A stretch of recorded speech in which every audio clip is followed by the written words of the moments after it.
right, thank you guys for your patience. We are in a new recording system. Hopefully you can hear us a lot better. We are also working on the connectivity for on the YouTube at GovGuam Live. However, we are live on Facebook, so we can go ahead and proceed with our meeting today. All right, so before we call the meeting to order, if everyone could please rise to recite the Inifresi. And Commissioner Santos, would you kindly lead us?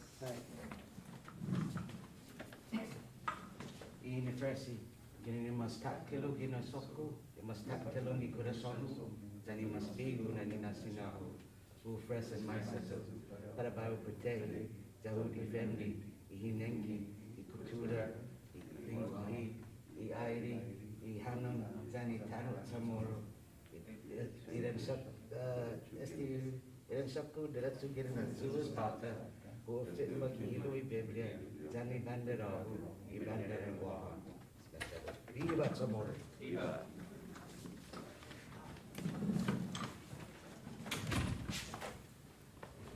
Okay, the time is 1:19, and I call this meeting to order. It's our regular meeting for the CHamoru Land Trust Commission, Thursday, March 17, 2022. Public notices for today's meeting were published in the Guam Daily Post on March 10 and March 15, 2022. Notices were also posted online on the CHamoru Land Trust website at dlm.guam.gov, the CHamoru Land Trust Commission's Facebook page, and the Government of Guam's public notice portal at notices.guam.gov. This meeting is being live streamed on the CHamoru Land Trust Commission's Facebook page and on YouTube Guam, at YouTube at GovGuam Live. Video and audio recordings are made possible by our partners at KUTF. Okay, first order of business, roll call. Commissioner Berdalia. Here. Thank you. Commissioner Santos. Commissioner Herrera. Welcome in, Commissioner Herrera, to your first meeting. Glad to have you. Acting Director Angela Camacho. Here. And Attorney Todd. Here. Thank you, sir. Okay, our first item on the agenda, we'll have Ms. Lydia give us an update, if any, on the null and void leases.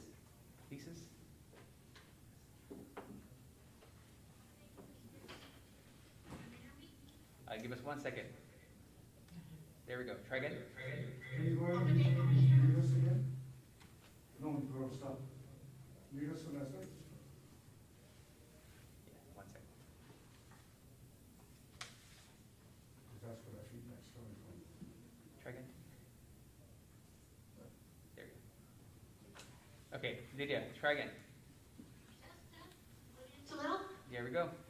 Thank you. Okay. So as of I'm reporting regarding the null and void cases and applications reviewed. As of March 17th, the null and voices remain the same as it did in the last board meeting because we've brought no new cases. So far we've adjudicated 25. We have 79 waiting to be adjudicated or processed, a total of 104 cases. Okay. Now, at the files cases regarding applications that were with no lease, 23 cases were reviewed. In that time, 10 cases where Public Law 23, Section 5.8 was correctly applied, which is the transferring of application rights upon the death of a lessee to a named successor. 10 cases need to be reverted in that the cases, the application rights were transferred while the original applicant is still alive.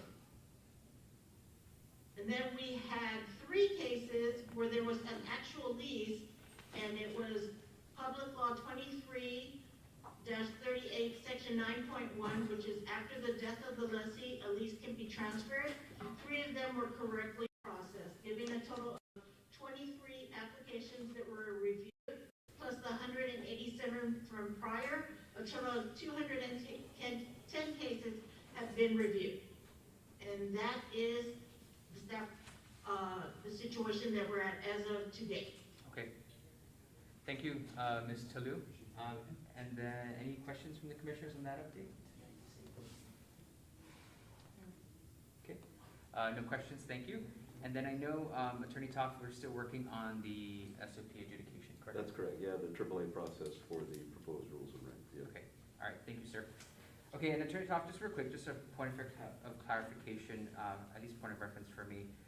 There are 3 items that I wanted to address, kind of a little bit out of order in our agenda. Okay. Is that, remind me again, just how do I ensure that we do that properly? It's fine as long as you announce it. You can say it now ahead of time just to give kind of notice to people listening in on the broadcast. Okay. But yeah, the order of the business is your prerogative to determine. Thank you.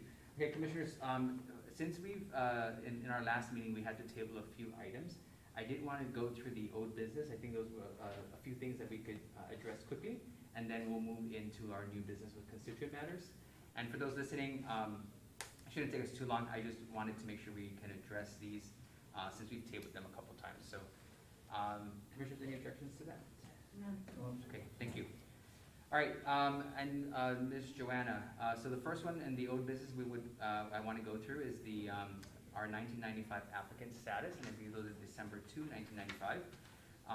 As we shared previously, we had about 187 from that list that that the team has been working on, and we have some updates, and we wanted to also decide what our next steps will be. Okay, so Joanna, could you guide us through that, please? Vice Commissioners, okay, so out of the 187 lessee or applicants, residential and agriculture, we have come to 97 that have no response. With this, what we have done is we've sent out basically a post to the Mayor's Council of Guam back in February of last month, and also this list. The original list of the 187 has been posted in our Facebook page since November of 2021. Out of the 187, we have had one constituent that has been adjudicated, and that is the one that Ms. Jessica brought to the board, I believe a couple of months ago, Okay. Under Ms. Ivy Mofnes.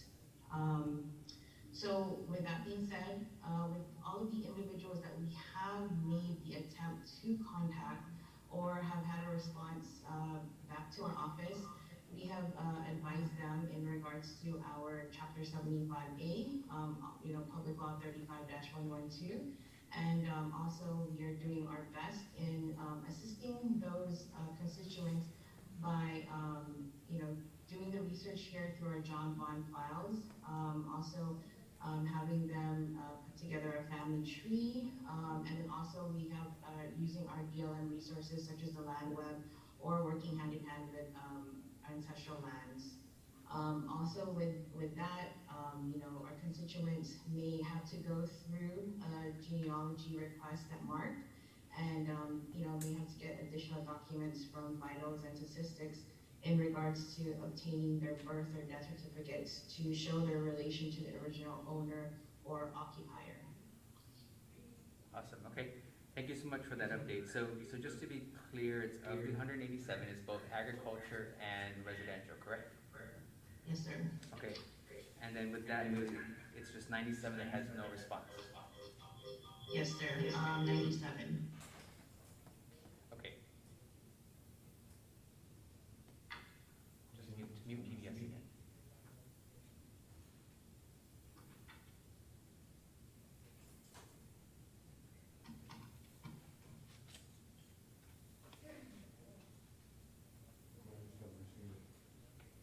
Thank you, Jessica. Sorry, we just need to take care of that feedback. And then, what would be our next steps for those no response? Well, based on our public law, we would have to put out the listing to possibly PDN or the post, and then also do a mail out, certified mail to these 97. So it's a matter of putting the list together and then getting their last known addresses. Hopefully we'll do maybe one more round of seeing if there was any responses from our mayor's offices. Okay. Because the list was handed to the mayor's council in the attempt to issue them to each of the mayor's office, and we can go ahead and see or contact the mayor's offices, to validate that they did receive, the listing. And if not, then, possibly we'd have to, go to each mayor's office, to give them the list ourselves if it didn't come from the mayor's council. Okay, okay, great. Definitely some good efforts there. I'm just gonna pass it to the commissioners if they have any questions. And commissioners, this is our attempt to, begin the process, right, of the December 1995 applicants. And, we wanna make sure that, we started off with the first 100, and then we had to make sure that we included for agriculture and residential.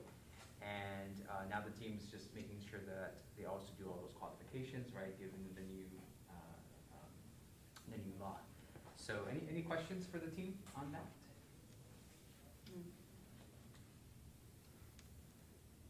Okay, all right, thank you very much. Okay, thank you, Jessica. We look forward to the next steps and kind of coordinating those efforts, to ensure that if we need to get some budgeted items and secure that those dollars, that'd be great. Okay, next up, commissioners, I know these are the two items that we did not necessarily line item them in our agenda to be published, and so we wanted to make sure we bring it back to the table and have these officially approved. Okay, so the first one's our CLTC strategic plan. That was a strategic plan that was worked on by the team that kind of gives us our way forward, right? Kind of a 5-year plan that will help guide both in resources internally with the office, resources externally where we can get support, right, from, etc. So I know everyone's had a copy and has had the time to review, and we just wanted to make this official and officially approved by the commission. Any questions before we take action on this, commissioners? None from me. Okay, awesome, great. So if we could, if I could get a motion I for make the, a motion to accept the CLTC strategic plan. thank you, Commissioner Bergali. May I get a second? I'll second the motion. Thank you, Commissioner Herrera. Any objections? None. Okay, hearing none, motion passes. This is for our CLTC strategic plan. Thank you very much. Okay, and next up on the agenda, we did also, right, address the appointment of the acting director, Angela Camacho, as the CLTC administrative director. However, things have actually taken a change, and we will not be moving forward with the appointment, or even, I'm sorry, the hiring by the commission of Ms. Camacho. However, she'll still be in an acting capacity, and we are working to get a permanent hire for this role. So I just wanted to touch base on that, and so there will be no further action taken by the commission. Okay, thank you very much, commissioners. I definitely wanted to address those, and we'll go ahead now and move to the next item on the agenda, which is the new business, item 4, with our constituent matters. And we will begin with Catherine Rita Borja, and may the land agent take us through this. Thank you. Hey, Commissioners. Okay, so Ms. Catherine came before the board in December, where she was requesting to be reimbursed for her unused land lease fees. And during the board meeting, she talked about reimbursement for survey costs, but I said I couldn't move forward with the request until we got a copy of the contract from her surveyor, between her and the surveyor. Okay. She submitted that to me, and the contract amount for the survey services was in the amount of $700. She is requesting for reimbursement for the survey costs. Okay. And Ms. Salud, I'm sorry, I didn't mean to interrupt. I do see Ms. Borja on the line. Ms. Borja, I apologize. She was here earlier, No, and then I think, I do see her. Yes, I do. oh, okay. No, I just wanted to acknowledge her, Ms. Lydia. Oh, okay. Okay. Thank you, Ms. Borja, for joining us. Okay, just for the record, could you please state your name? Catherine Borja. Okay, thank you so much. I apologize, I didn't start off with that. Okay, Ms. Salud, thank you. You can continue. Anyway, so she is requesting for reimbursement in the amount of $700 for a completed survey map for a now lease that has been terminated. While there's nothing in the public law that says we have to, nor does it say we don't have to. This is not they will if they will approve her for reimbursement. So that's, you know, Ms. Borja, if you would like to make any comment, that's all I can say. I mean, she is requesting for reimbursement. Okay. That's it. It's up to you all to say yay or nay. Okay, thank you, Ms. Lydia. Ms. Borja, any questions or concerns? No, not at all. Lydia's answered all of them. Okay, thank you so Prior much. to. All right, commissioners, any questions?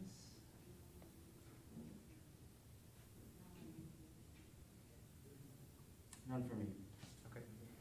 Attorney Toth, given that Ms. Lydia did share that there's nothing that states whether or not we need to or not, it's at the decision of the board, correct? Yes, that's correct. Okay. Commissioners, so the action before us is, Has it been done before? to Attorney Toth, is that the question to Attorney Toth? Yeah. Yes. Have we done a refund on survey? I believe maybe once or twice in instances where someone had relied on something that the CHamoru Land Trust had done, or an approval for a lot that was then later either rescinded or transferred over to a different area. So we call it in legal terms estoppel, basically when someone relied on a promise that the board had made or that the commission had made, which that is not present here, but again, it's up to the board. Okay, thank you. Any other questions? If I could just say one thing, what we talked about doing the standard operating procedures regarding null and void cases, one of the things that were discussed is if there was a recorded survey map done on a leased lot that we are now, that we were terminating, we had put in a request that as long as the lessee submitted. So say somebody else comes in and they request to get a lease lot, to be leased that lot. What it is when they do their recorded survey map, they can actually, it would be a retracement because there is already an existing map on there. Okay. So a retracement will be done. It might be at a lower cost to the applicant, but then when the map goes in, it will have their name on as the lessee instead of Ms. Borja. Okay, So that's how it is. thank you. May I ask a question? Lydia, this is Acting Director Camacho. Can you hear me? Yes? Okay. Do you know why the lease was terminated? Sorry to go back to it, That was but the question. It's um, not on there. what? I wasn't really actively working on that case at the time.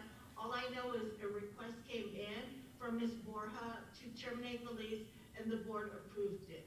So for that question, you would have to that would have to be directed to Ms. Borja because it was her request that she made to the board in a notarized statement. Ms. Borja, would you mind obliging us, please? Yes, this piece of land in Barragata was assigned by my power of attorney at the time. I don't live on Guam anymore. I live in Colorado, and the lease of the land apparently was not allowed somehow. So I had to give it up because it was not supposed to be leased to me. Okay. So then I Thank think you. that it seems as though this is not at the fault of the commission then. I don't see where the commission Has made an error or made a wrong decision in this case. Right. Well, based on what she just said, it wasn't her choice to give it up. An error was made by the agency. So therefore, she requested to terminate it based on an error that the agency met. Is that correct, Ms. Borja? As far as I understand, that is correct. Lydia, what is your understanding of the error of where did the agency make an error? I believe number one, it didn't go before the board for approval. That was one. Number two was her POA at the time was also the director of Department of Land Administration, who was also the administrative director. So he made the offer when he signed it as the director. Then he also agreed to, as the lessee, he agreed to the terms of the lease. So that was when it became, I believe, I could be incorrect, but I believe that was the situation, which because he was making an offer as the director, and then as the lessee or acting on behalf of the lessee, he accepted it without board approval. Got it, okay. So that's the mistake that was made. It was nothing that Ms. Borja did. Unfortunately, that's what happened. It's my understanding. I could be incorrect on it, but that's what I believe based on what was said in a board meeting. And also, which led to also numerous, articles in both the Post and the PDN in regards to CLTC. Okay, so Lydia, let's do this. And Ms. Borja, I do apologize if we, I don't want to waste your time because we don't have all the facts in front of us. But I think what would behoove us is to just kind of get a little bit more details here, Ms. Lydia. I don't know if this is necessarily a slam dunk, and I don't also necessarily want to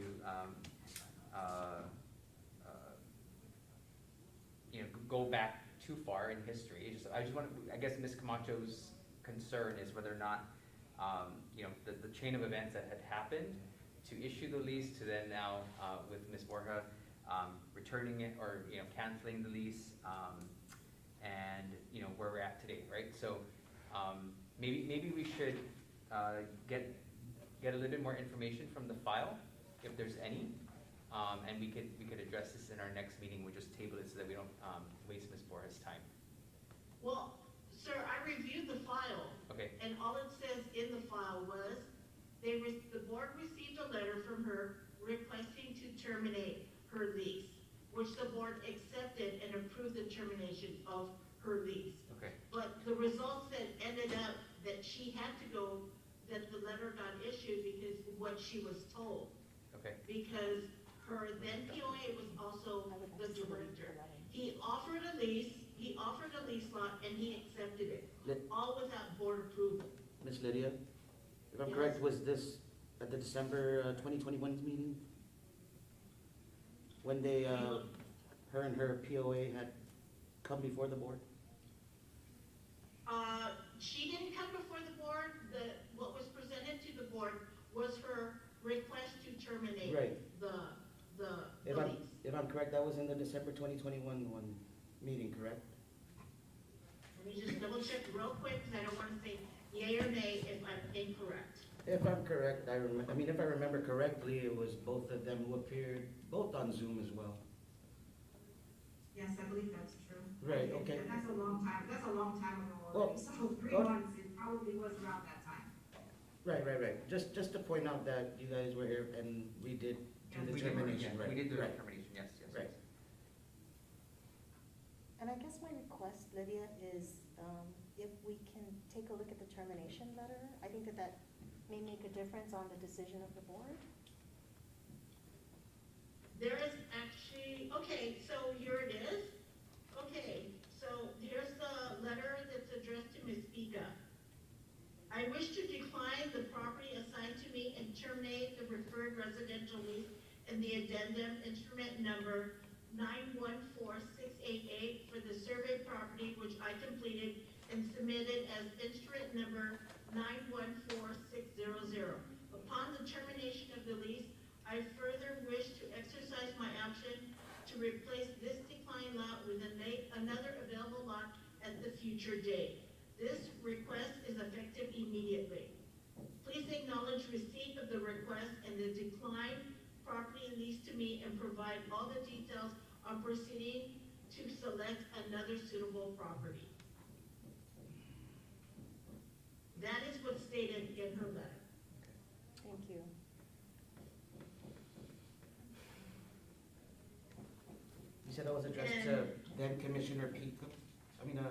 person, That- Pico?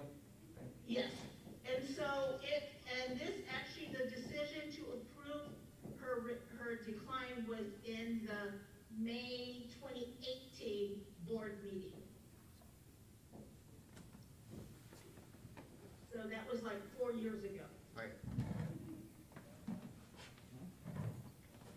Yeah, 4 years. Let me do the math, yes. Okay, thank you, Ms. Lydia. Commissioners, any other questions? Thank you for that, Ms. Lydia. I don't think we need to necessarily table this. I think the commissioners may have enough to take action. Commissioner Herrera, any questions? Okay. Well, just one question. Sure. It says here in December when we approved the reimbursement fee, it was for $98 something. How did that amount come to? I believe that The was, amount- oh, go ahead. Those are different. Yeah, so she originally paid the full term, which was $99. Mhm. We subtract the years that she held the lease, which would leave the amount which is $98. She held the lease for 1 year. It was requested to terminate it, it was terminated. Therefore, she had $98 that she is unused. Public law requires that she be reimbursed for unused Yes. land lease fees, Yes, thank you. which is what the board approved in December of last year. So, The amount for the request now, the 700, is the survey. Yes. Those are two different things. Yes, ma'am. 98 for the lease fee, that's the survey fees. Yes, ma'am. Yes, thank you. Yep. Okay, commissioners. Any questions? When was the request submitted to the land trust for the refund of her survey services? It was when we spoke over the phone, or when we were interacting via email. And so it was brought up, I can't remember if I brought it up or she brought it up. And I said I could make the request, I just couldn't guarantee whether or not it could go through. Simply because, like we said, public law does not say we have to, unlike the unused land lease fees. Correct. Okay. Thank you, Ms. Lee.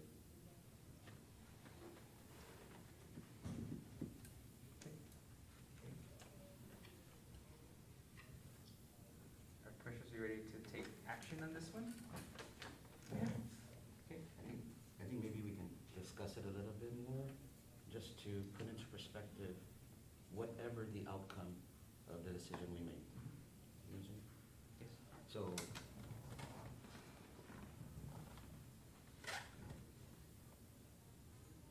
So so you're. I would like to state my position. Yeah. If that's all right, right? Yeah, is just to. with the I team. wouldn't, because the opportunity rose, somebody took it, and then it came about where that person was your point of contact, Ms. Bora. I do not see, and because they were affiliated with the agency, it's gonna be, I wouldn't be able to say, yeah, go ahead and reimburse, because then it is not legitimately our fault. The agency's fault, right, the commission. So I wouldn't be able to say that with a clear mind, or with a clear mind, I wouldn't be able to give you back, or say, yes, I agree, let's go ahead and give her back, reimburse her for her survey costs. Because you came in here with an intent to go ahead and proceed with the property, but then it is not our fault that it's like this. Please forgive me, but I wouldn't be able to say, yes, I think we should reimburse you for survey costs. That's my decision. Okay. Thank you, Commissioner Santos. Any other comments from our commissioners?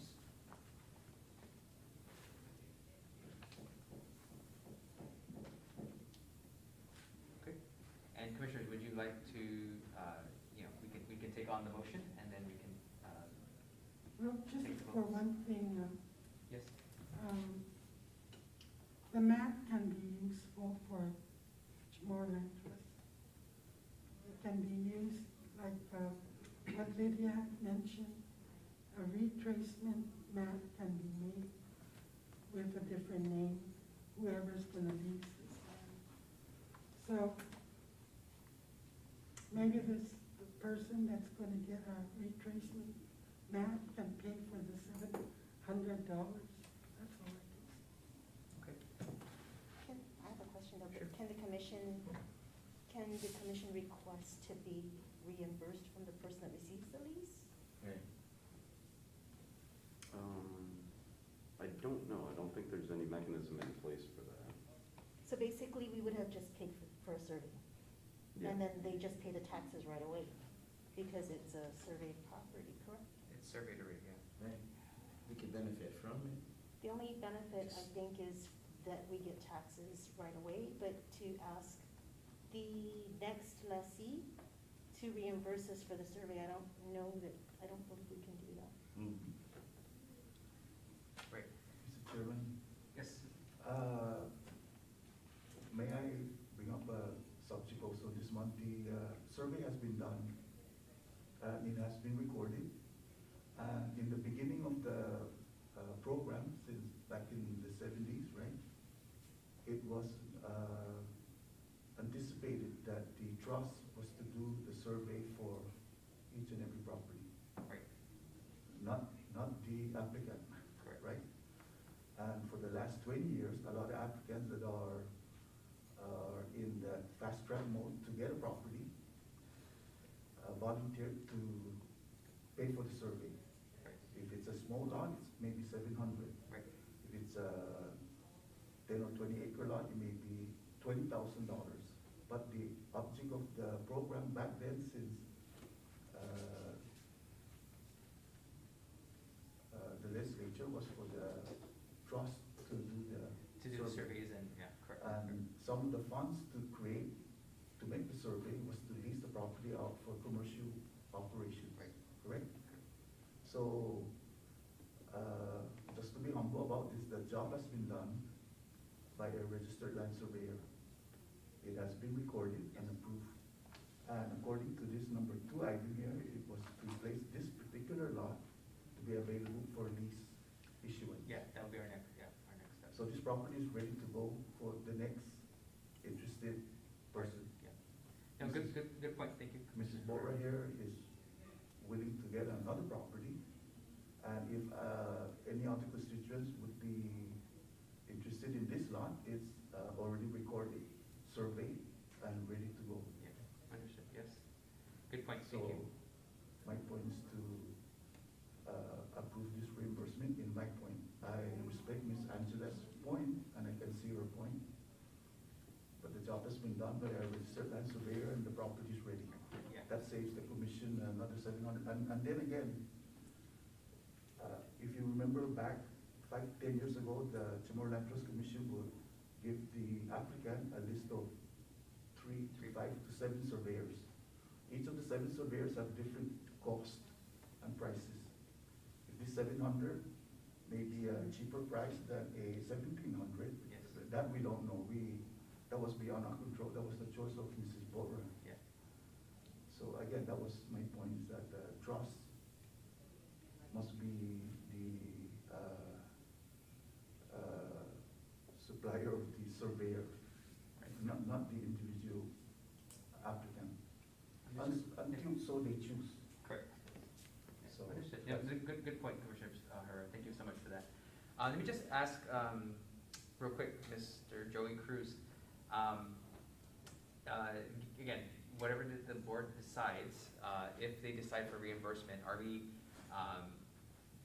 set up to do this from a budgetary standpoint? Meaning, there's a place where we can pull this funds from?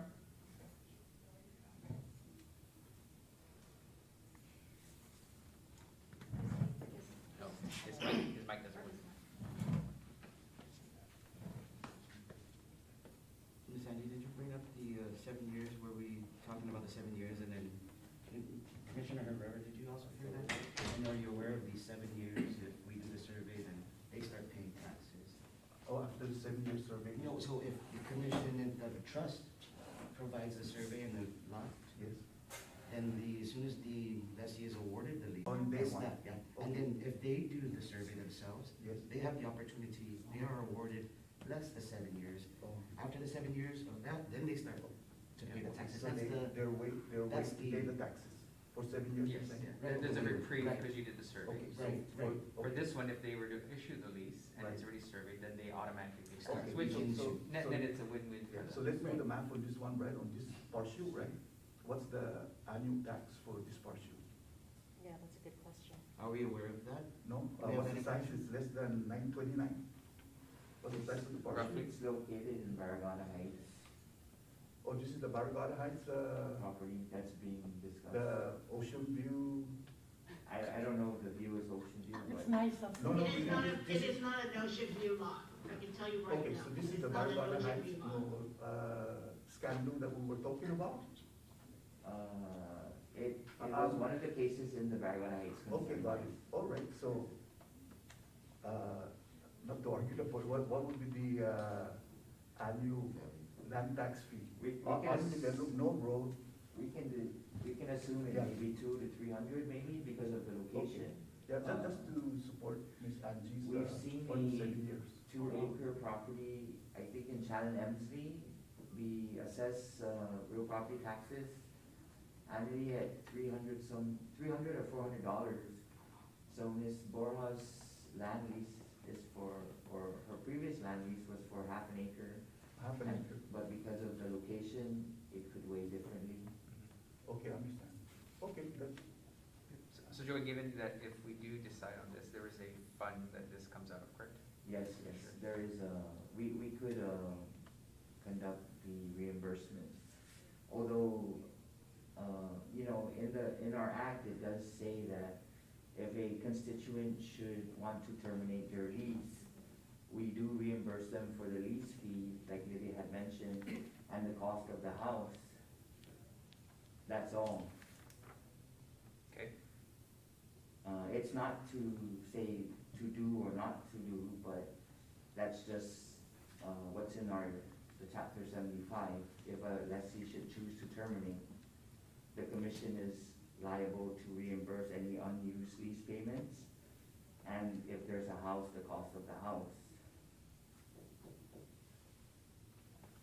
Just so everybody's aware. Right, thank you, Joey, for that information. And it's just good discussion to have too, right, to help Ms. Borland try to understand or what, but. So Joy, may I ask a question? Then this comes from the survey infrastructure fund? Is that where you're gonna? Yes, the only funds? because that fund relates to surveying. That's where we reimburse it out of. Would you happen to know the amount off the top of your head? Of the reimbursement, Right, Mr. Liu had mentioned No. 700, I think?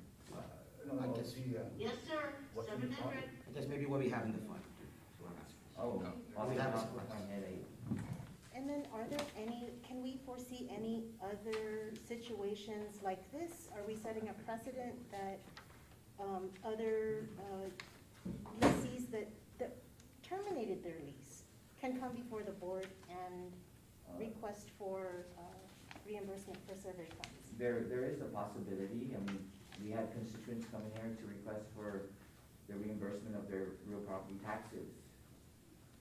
For one reason or another, we just had a constituent request for reimbursement of their lease payment because the board decided that their lease wasn't valid because of a missing signature. So, you know, there's a possibility that that may occur. I don't know for sure if it will, but there's a possibility.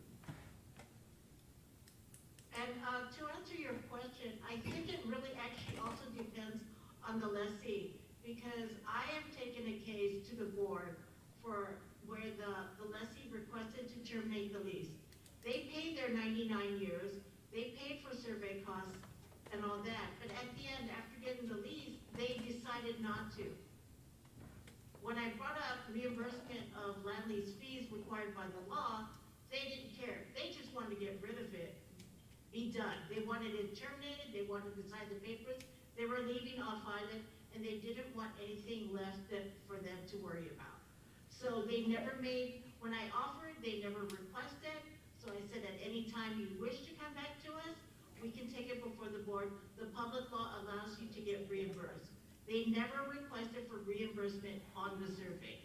So in that case, they may come back, but it would be once again up to the board whether or not. They voluntarily chose not to make the request. They just wanted to get rid of the property. But like you just said, they may come back later and request for it. And, you know, all the decisions we're making today is always gonna be referenced back, right? In how things come through going forward, and then similar or the same scenarios, right? So, then that's kind of, you know, in previous cases, there are other scenarios that, you know, is what we're dealing with, so. Let me ask you a question. Are there lands that were surveyed by the government that belongs to CHamoru Land Trust? And when a constituent or, you know, a lessee wanted to get one of those properties, did they have to pay the survey? There were properties that were surveyed by the CHamoru Land Trust way back. At that time, they didn't pay for the survey. And just recently, there was a law passed that if the government surveys your property, you waive your 7-year exemption. Initially, all our lessees or leases that were awarded back in 97, 98, in those years prior to the law, there was a 7-year exemption whether the government surveyed it or not. But like I mentioned just recently, a law was passed that if the government should survey, then you waive your 7-year exemption. So you get assessed real property taxes the following year. Right. But no, to your question, they didn't pay anything, any cost for survey. Because actually, like Mr. Commissioner Rivera mentioned, the intent of the law when it originated. These lands for commercial use, those monies were to help with the survey costs and for the infrastructure. From as far back as I could remember, I started working here in 98, and during that time, tract 9210 was surveyed by the government. When they awarded lease within that tract, the constituents were not required to pay. So there was some progress in terms of the government surveying CLTC property, but because now of our limited resources, we just don't even have the funding source for things. And it is, right, commissioners, our intent to really strive for getting funding and resources, be it local or federal, to really help us through, right, with grants, et cetera, in getting those not only infrastructure, but surveys and things like that. So again, my position here, right, if at the end of the day, you know, we will be we would love to be surveying properties and having it ready for our constituents to lease, then that's kind of where I say, you know, I mean, it's something that we should take on, we could take on, right? And then whoever does get this property, they begin paying the taxes already, right, upon issuance. Now again, the law doesn't say either way, however, we can decide on that, but the decisions that we make today is gonna impact the decisions that we make going forward, because we set the precedents. So, you know, that's kind of where I think we can safely say, if we make a decision either way, this is what we would want to follow going forward. And also the fact that this land was surveyed, the next person that wants to take this property, they should be aware that the tax starts. Yeah. Yes. Yes, for sure. What will happen is, because we had discussions with Reverend Tax, so, you know, there may be in the near future that we present some kind of amendment to the lease to state that this lease shall be assessed real property taxes immediately, so they know that the government had, or whether the government had surveyed the lot, or it has been surveyed, by whether it's Chamorro Land Trust or DLM, that taxes will be assessed the subsequent year. So, you know, that's just one thing, so at least revenue tax also is aware that, the 7 years exempted. Mr. Chairman, if I may bring up, what Joey was saying about what was that track in Chigu, 21? 9210. 9210. So in addition to that 9210, right, the plan unit development that was being proposed for the Land for the Land Use program have been surveyed, recorded, and then in 98, what we did was that we had Land for the Land Use rebuild, and all those lots, which was about 10,000 counting, that was in Aga, Imaga, Malesu, Talfofu, Devidu, have been transferred from land management to CHamoru Land Trust, pre-survey, pre-recorded, maps and all.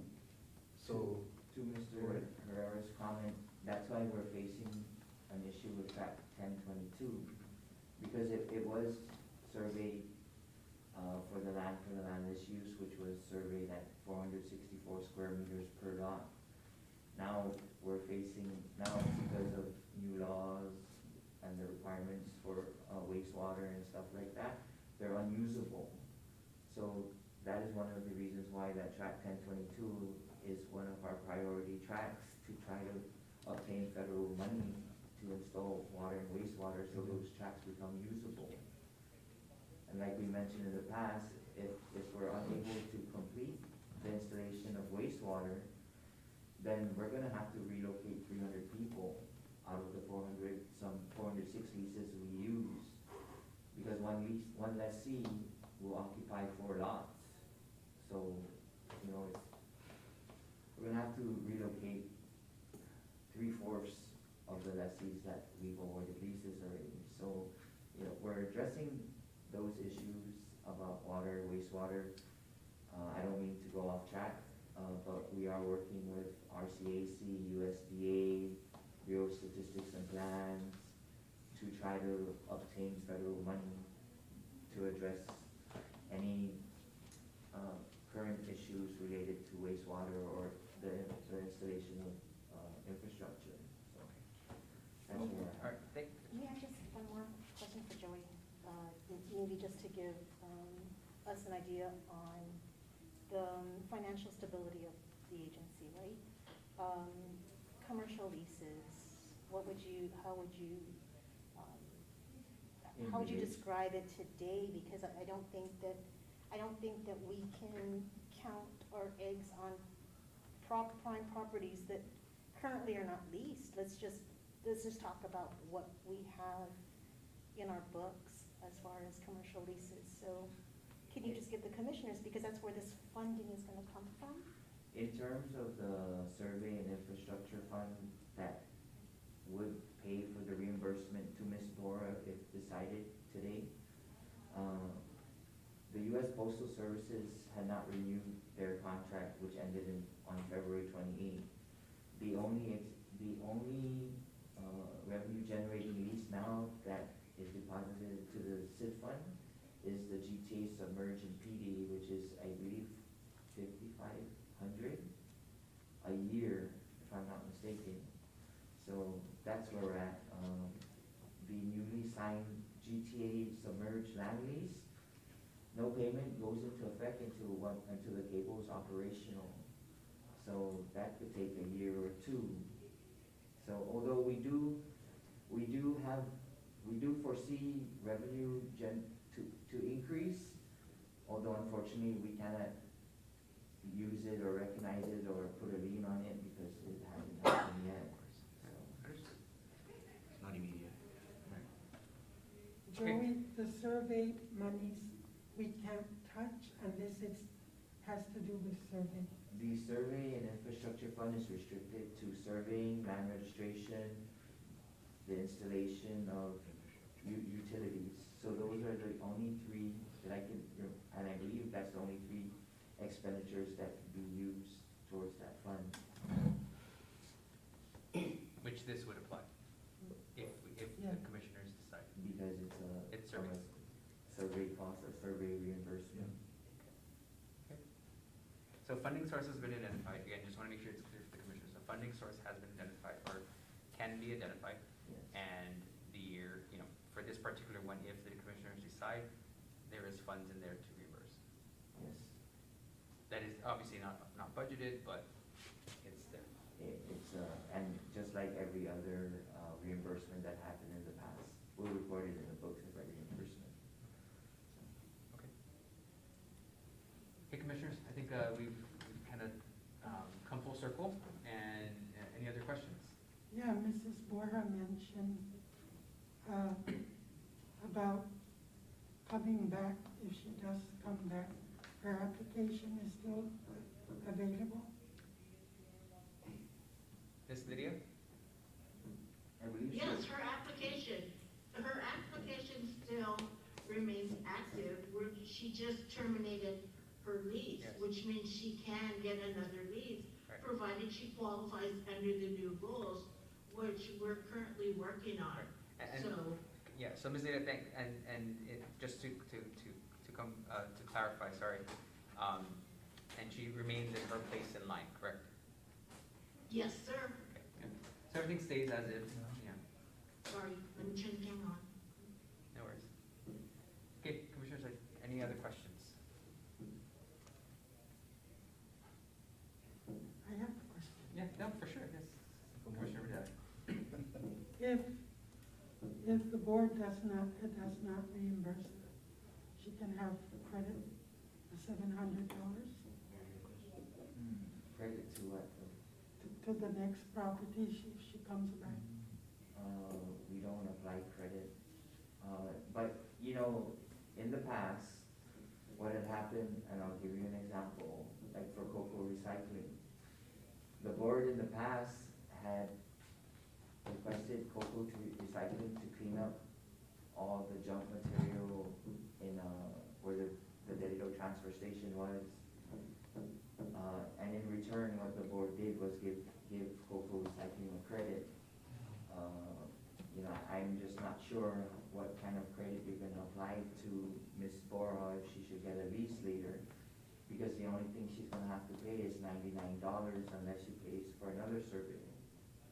So, If the property is not serving. yes, so I'm not too sure, how that would work. Attorney Toft, is there anything in the laws or rules or regs that forbid that, or is it against any law? No, there's nothing on there. And it's just how would we keep that track of the credit, right? We can monitor the credit, but the life of Ms. Bora's lease of $99 is still way less than the $700 credit you applied to her.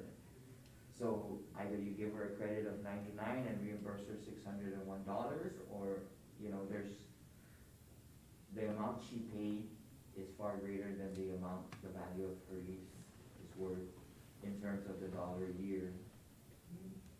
Unless the board decides that, you know, you decide you want us to transfer the money from the survey fund and pay for her taxes, I don't know, but, you know, there's just no way to apply her lease payment to her credit, and she's still gonna have a balance owed to her. It's cleaner if you guys decide to reimburse her, we just reimburse her and it's off the books. And the land is ready for lease, Yes. surveyed and recorded. Yeah. Done. Okay, so commissioners, let's go ahead and take action, and we can move to our next agenda item, if you're ready. I'm ready. Okay. I'd like to make a motion, Mr. Chairman, to approve the reimbursement to Mrs. Borja. Okay, thank you, Commissioner Herrera. May I get a second? I second. Okay, thank you, Commissioner Berdalio. Any objections? Okay, None. hearing none, no objections. The motion passes for the reimbursement of $700 for Miss Catherine Rita Borja. Okay. Thank you, Ms. Borja, for your patience and kind of being with us. I know you're off island. It's probably a little late there. Ms. Lydia, do we want to? Yes, sir. we want to go ahead and move with the next item?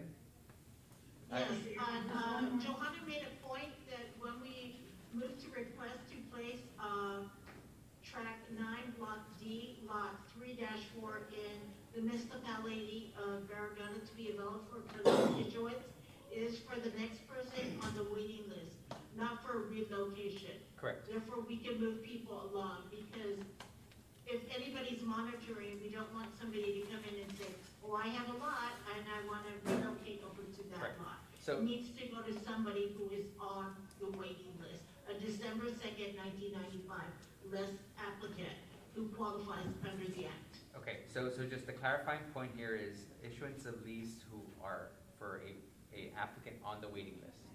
Yes, without a lease. Okay. Okay, all right. So, will this be noted as the next person on the waiting list?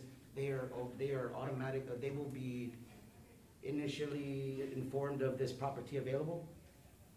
Because it's Yes. already surveyed and Yes. is that our point to it? Is already surveyed and it's registered? 3, 1 of 3. Right. Right, available to them, knowledge, okay. Yeah, and it'll But be, they most likely will have to do a retracement on there, because they would have to know where their points are. yeah. Okay, So when they go out, they have to know where they are, because they don't want to, if they build or they don't want to put a fence up and they put it on somebody else's lot, because then it's gonna cost them money if they have to break it down and move the fence. okay. Thank you. All right, so, Commissioner, let's take on this item, of putting this back into inventory with the caveat that it is for, those on the waiting list without a lease. Okay, all right. Wouldn't that, just a question, wouldn't it automatically just be put back into the inventory and available to the next in line? Because who are, if we, maybe for specificity, because of someone who may want to switch their property okay. to something, you know. But I'm taking Ms. Lydia and his, recommendation of just Well, making that clear, or do we? making- Making just what clear, that this is available to the person who does not have a lease. That's the only thing, Correct. okay, the main, okay. Yes, Understood. Thank you, Ms. Lid. no problem. Okay. I make a motion to place track 9, block D, lot 3-4 in the municipality of Barragata to be available for lease issuance to whoever does not have a lease with the CHamoru Land Trust yet available to them. First on the list. Well, Okay, does that really specifically have to be applied to the first on the list? On the way. That's already known though, right, as on the waiting list, who does not have a lease, right? Yeah, okay. so Commissioner Santos, could you restate your motion? It's just as Just it is. to be clear, yeah. Okay. I make a motion to place track 9, block D, lot 3-4 in the municipality of Barragata to be placed back into the CHamoru Land Trust inventory for lease issuance, available to the next, whoever was in line with no lease with the land trust. Thank you. May you get a second? And I second the motion. Thank you, Commissioner Herrera. Any objections? No. Okay, hearing none, motion passes to place track 9, block D, lot 3-4 in the municipality of Barragata available for lease issuance. Thank you. Okay, next up on our agenda, thank you guys for that very fruitful conversation and dialogue. Let's move on to the next constituent, John David Camacho. Okay, and we do have Mr. Camacho present, so we will bring him into the room.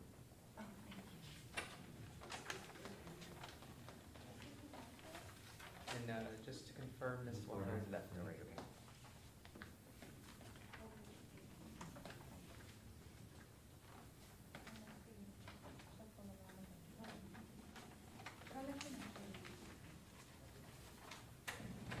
Mr. Camacho, you can have a seat.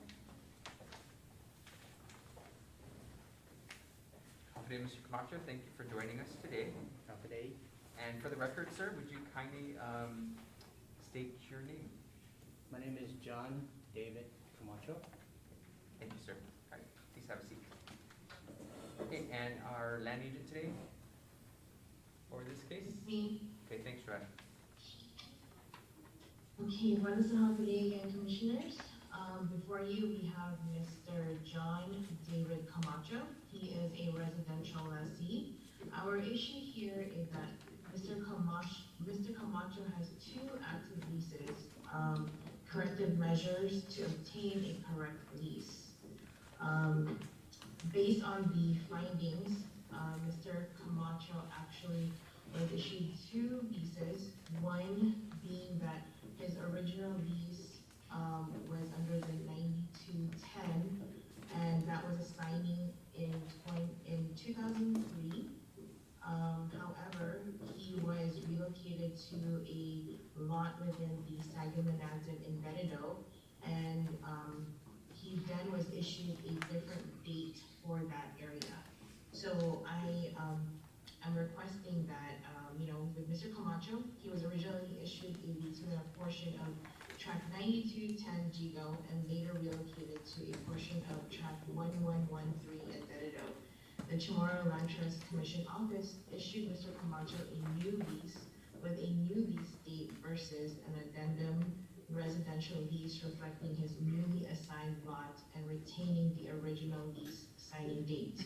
With these findings, it is the obligation of our office to ensure that the proper documentation is issued to our lessees and for the record keeping of our office as well.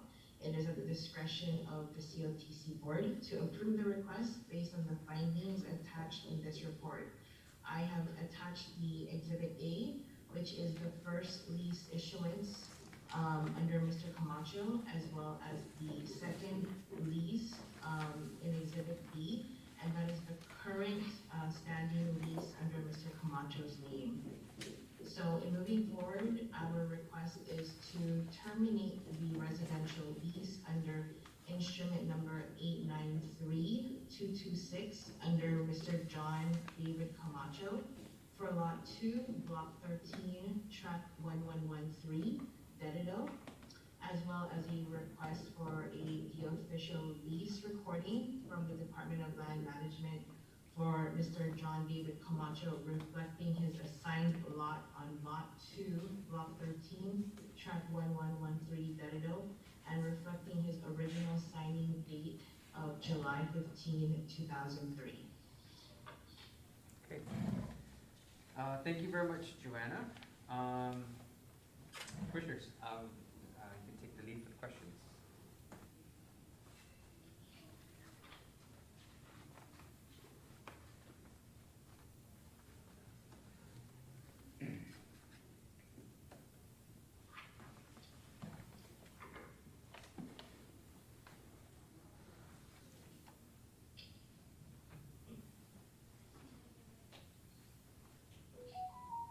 Attorney Town. The first lease. Can you hear me? Go ahead, Commissioner Dado, go ahead, please. Yeah, the first lease for lot 5 and 10, block 28, track 9210. I guess you want that date to reflect on the second lease? Is that correct, Joanna? Okay, so the issue right now is that Mr. Camacho currently has two leases active. So what we want to do to correct the issue is the current lease that is under the Dedido lot, we want to terminate. However, with the original lease, we are going to retain that and use it as an exhibit towards an addendum, but it will remain at his original lease date, which was July 15, 2003. Because if you look at the Exhibit B, the lease date was changed to May 6, 2016. So basically it's a restart. So Right. what we want to do is go back to that original date, but the only way we can fix this is to, terminate the current one, but it's just gonna become an addendum. So he will still have a lease in place. We just want to correct it because Mr. Camacho did come in advising us that he's being taxed on 2 properties. So if we don't fix this, he's gonna continue, receiving tax assessments on both lots versus just one lot. And Joanna, just for one more clarification, the actual lot is the one in lot 2, block 13, tract 1113, correct? Yes, sir. That is currently where Mr. Camacho, is situated. He has in the process of, continuing to build a residential home on this area. We didn't correct what happened with his 9210 lease. So, moving forward, this is how we foresee this to be corrected so that he doesn't get assessed, twice, Yeah. 2 different areas. Okay. And then how are we gonna manage, so good point, how are we gonna manage those taxes for the other property? When we work with Reverend Tax, what happens is they just need a corrected lease. Okay. So at least with a corrected lease, that Mr. Camacho will present to Reverend Tax, it will reflect, the lot that he is currently on, as well as they will look at the date of signing. So it may, go back to, what is this? 2003, 2010 is when he should have originally been, assessed taxes, given that he was the one who surveyed the property. However, as mentioned, if the government surveyed the property for him, the taxes should start, on his lease date, which would be in 03. Camacho, he didn't want that lot, so he denied that lot. Okay. And so the key thing here, right, Joanna, and maybe to follow up with Commissioner Berdalio, is the July 15, 2003 date, correct? Yes, sir. Okay. Yeah, just- And that would be an addendum. Yes, that would be the addendum to the lease for this, lot 2, block 13, tract 1113. Okay. Understood. Sounds good, okay. Any other questions? Mr. Camacho, you have any questions or comments for us?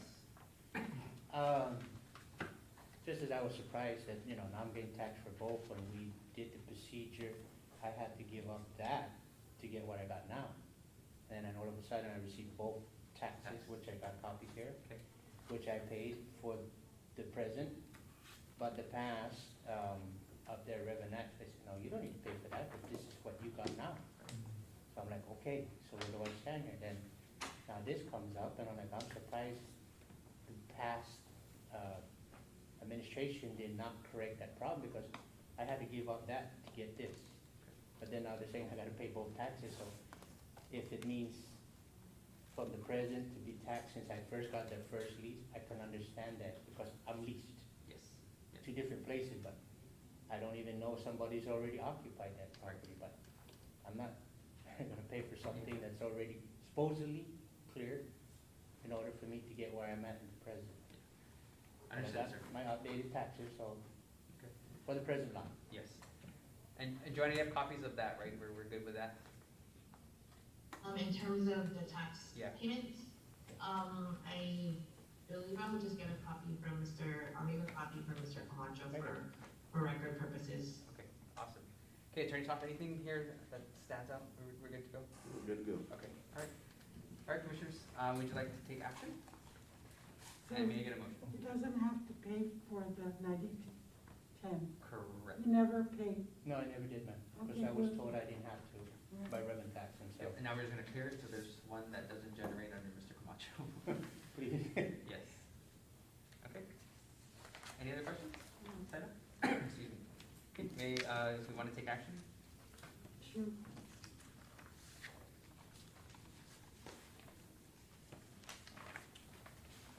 I would like to make a motion regarding John David Camacho, a residential lessee, to terminate his lease under instrument number 893226 under Mr. John David Camacho for Lot 2, Block 13, Tract 1113, Dededo. Okay. Thank you, Commissioner Vergara. May I get a second? I second the motion. Thank you, Commissioner Herrera. Any objections? No. Okay, hearing none, motion passes to terminate the residential lease under instrument number 893226 under Mr. John David Camacho. Okay, thank you, Commissioners. And then to wrap this up, we'll need to do the second item, which will keep the original signing date of July 15, 2003 as an addendum. So, can I get that motion, please? I make a motion to keep under the lease recording from the Department of Land Management for Mr. John David Camacho, reflecting his assigned lot on Lot 2, Block 13, Tract 1113, Dededo, and reflecting his original signing date as an addendum of July 15, 2003. Thank you, Commissioner Santos. May I get a second? And I second the motion. Thank you, Commissioner Herrera. Any objections? Okay, hearing none, motion passes to request for the lease recording from the Department of Land Management for Mr. John David Camacho, reflecting his assigned lot, Lot 2, Block 13, Tract 1113, Dededo, and reflects the original signing date of July 15, 2003. Okay, thank you, Commissioners. Thank you, Mr. Camacho, for joining us today. Appreciate your time. Sound clear? Yes, sir. Thank you. Joanna will take you through the whole process, yes. Okay, thank you. Just want to say, Mazo mas. Francis mas. Ms. Loretta Guerrero, who's next on the agenda. okay. This is, I'm not sure what this is, Glenn just asked me to pass it out. Oh, that's not what I got. Okay, next up, Mr. Glenn and Miss Jessica, or, we have for, on the, next on the agenda is Miss Lorette Guerrero.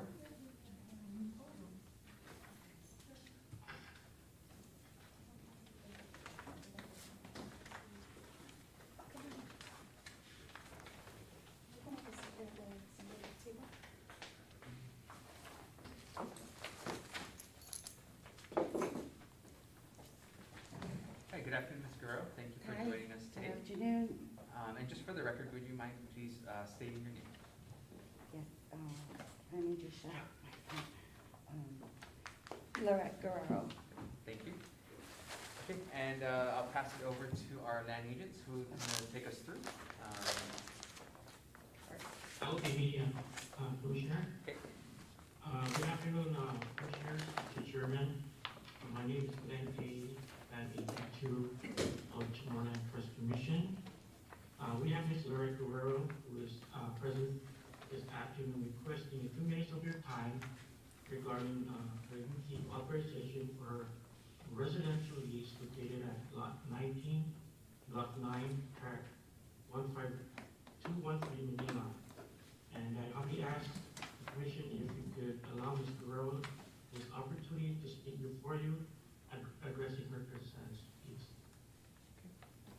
All right, so we'll turn it to you first, Ms. Guerrero, and then Okay. we'll go through the packet we have here. Okay, so, Violence and Day Commission members, before I may respond to the order to cease and desist all activities in relation to Lot 19, Block 9, Tract 15213 Manila, dated March 14, 2022, I would like to take this time to respectfully explain how this came to be at this point, if that's okay with you. I hope you don't mind. I have prepared a script to read to ensure that I address the concerns that would hopefully provide a clear explanation and understanding of the issue as it stands today. So for a year now, I have been requesting to meet with you all to obtain the necessary approval to build a home. I have a residential lease issued on September 27, 2019, and in my lease, I am required to obtain board approval to build on the property. During this past year, unfortunately, I have had no success in meeting this requirement as the subsequent staff of the commission had not been able to accommodate my request since last March. The timeline of my initial attempt to meet with the board began last year on March 2nd, to be exact. At the time, my initial request to the commission was to seek guidance on the process of building a home on the property, as well as who I should consult with regarding a site and infrastructure plan report. A few days later, I also found out that there were other requirements needed, such as a memorandum of lease and a loan guarantee.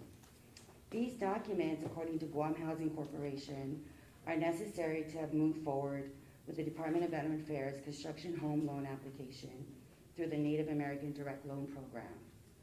Following March 2nd, I was then notified by the former administrator, Mr. Hattick, that land agent Eileen Chargleff will review my request and provide assistance as needed.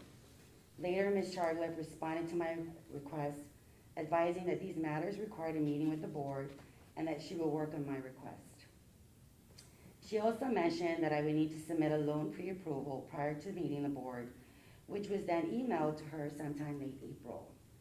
In May, I emailed a follow-up to Ms. Chargleff regarding my request for a meeting about the loan guarantee. It was later when I was contacted by another land agent, Ms. Jessica Dede, to submit a copy of my building plan as well. In addition to sending an electronic copy of my building plans, I requested to meet with the board again, although this time it was to include a consent for a building and clearance permit. Unfortunately, Ms. Dede's response to this request was that she is unable to schedule a meeting for both the month of June and July, but will try for August. She also mentioned that it was not necessary to meet with the board for a loan guarantee since my construction loan will be financed with the Department of Veteran Affairs. Furthermore, she advised that I should seek pre-approval extension, considering that my pre-approval was only good for 120 days from the date of April 9, 2021. Fortunately, I was granted multiple extensions between August through December to allow more time to gather the necessary government and contractual requirements according to the terms of my loan application. On July 14th, I sent another follow-up email to Ms. Dede inquiring about the August meeting. I did not hear back from her until September 9, after I had personally delivered a hard copy of my building plans and a copy of my DPW building permit, which I hand-delivered to Ms. Lorraine as Ms. Dede was unavailable at the time. This was the last communication I had with the aforementioned CLTC staff last year. For the record, I have maintained all email correspondences between myself and the land agents of the commission that have assisted me this past year. Should I have reached out to a third or fourth land agent in the hopes that my request would be followed through? Or prepare a written plea for support from an administrator or perhaps members of the board? In fact, this is exactly what happened. Subsequently, I was advised by land agent Johanna Kesem that she will work on my request for the utility authorization, but several emails later, Ms. Kesem could not once again provide an accommodation for last month's board meeting. Likewise, acting administrator Ms. Camacho responded that she had spoken to Ms. Dede about my request, yet assigned another agent, Glenn E., to reach out to me. So with that said, rather than trying to help me resolve and follow through with my request for a building clearance permit, after patiently waiting a whole year, instead I received a letter ordering me to cease and desist all activities on the property due to a violation of my lease agreement, hence today's meeting. In terms of noncompliance with the lease agreement, as beneficiaries of the commission, we entrust the commission, including its staff, to, by all means, effectively assist us in matters that are beyond our control. The process as it stands is for beneficiaries to first address their concerns with a staff member or administrator, whether electronically and or personally, and secondly, in return, for that staff member and or administrator to act upon that concern within a sensible time frame. Considering that I had only requested for a consent to build, is waiting 1 year for response reasonably fair? Moreover, a staff inspection of the property would have revealed that the property had not been cleared, nor was any building construction performed on the property prior to this past February.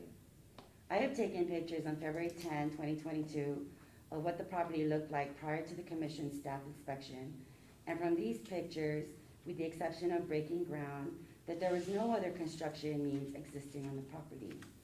However, since I obtained my lease on September 2019, my father, who lives at Hazen 2, has also been cultivating the property in preparation of me building my home. During this past year, I have submitted a copy of my pre-approval letter from the Department of Veteran Affairs, both electronic hard copy of my building plans, and a copy of an approved building permit from the Department of Public Works. Inclusive of said building permit is a clearance authorization from EPA and all other government entities in accordance to the requirements of DPW's building permit application. According to Chapter 6 of the Senator Paul Badali Rules and Regulations for CHamoru Land Trust Commission, Section 6117, leases to eligible beneficiaries, award of lease, lessee's performance, Part B. In determining whether an applicant is qualified to occupy, commence construction, or use a residence, any of the following should be sufficient proof for the commission to find compliance.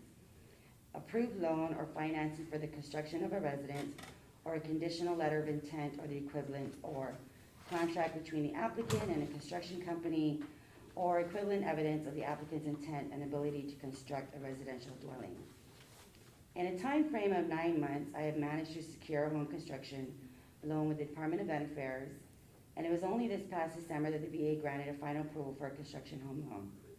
Additionally, it was only this past February when the property was cleared and the first phase of construction began.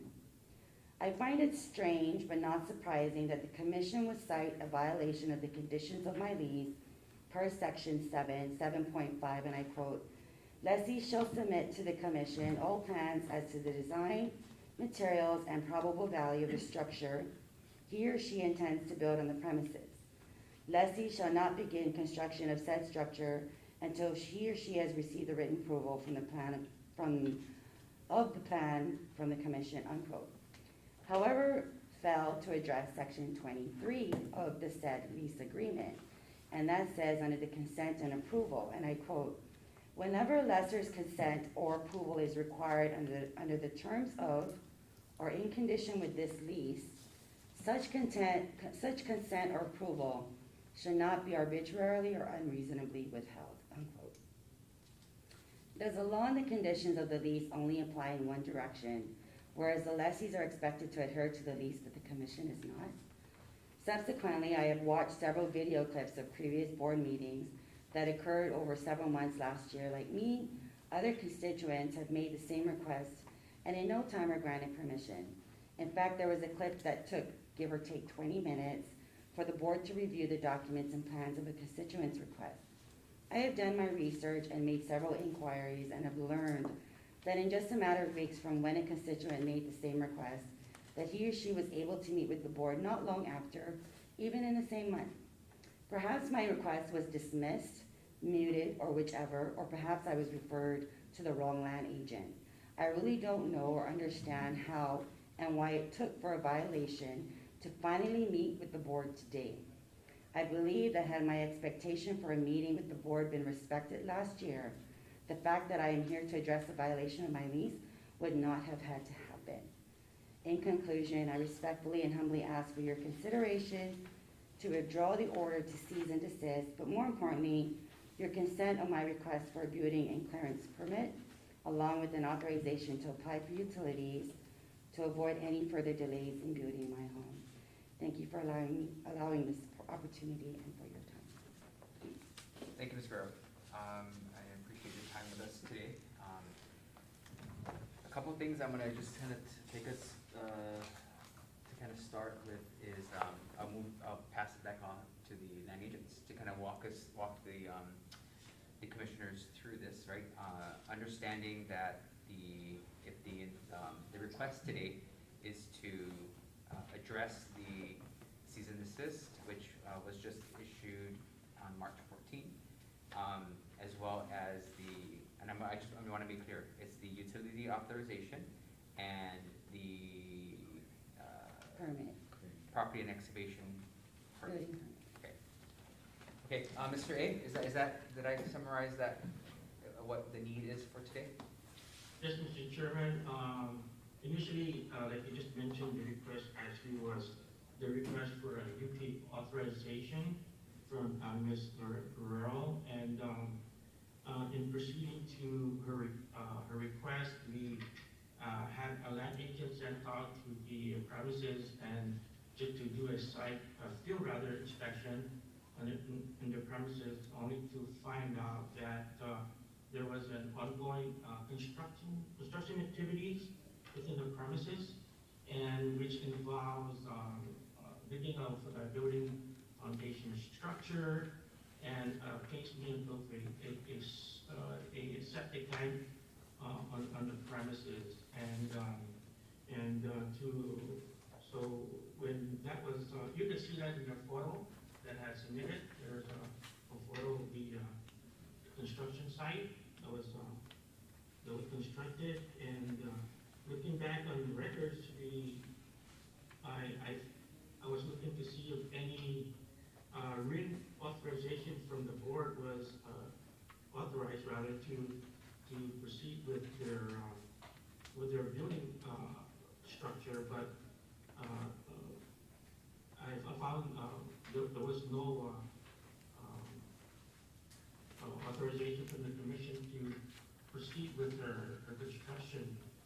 Because of that and other research, I decided that we should cease and desist all activities within the premises, and also looking back also in the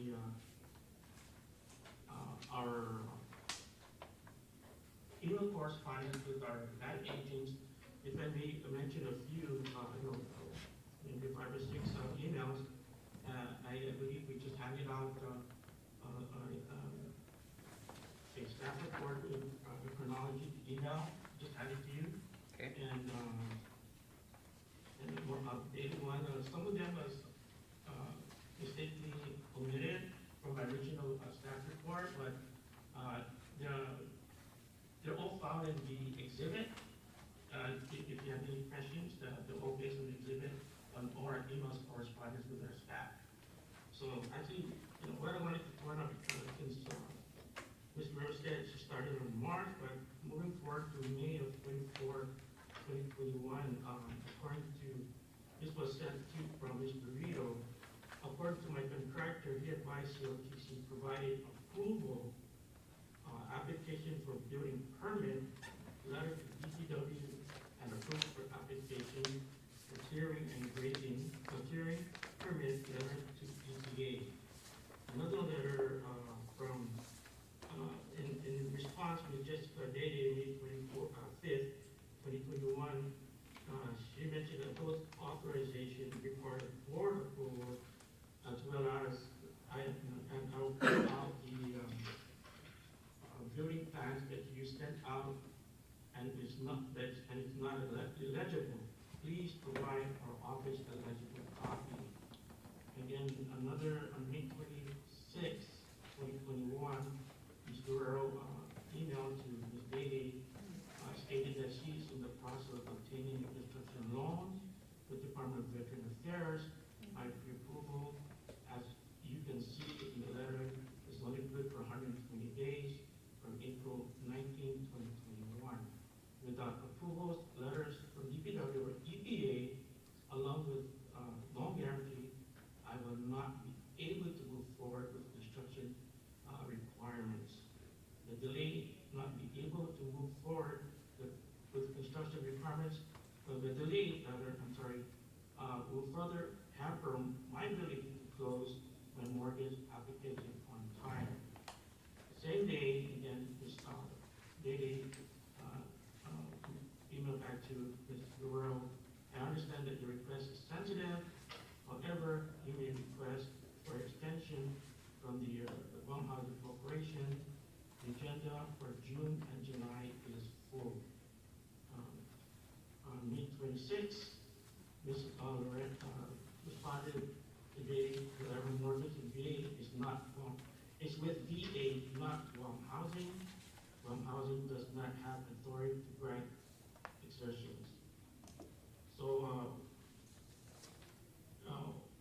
what I'm just reading right now is that there were many different just now is that there are many communication between the staff and Ms. Guerrero in regards to permits and what are the procedures, and that it has to go through the board for approval, and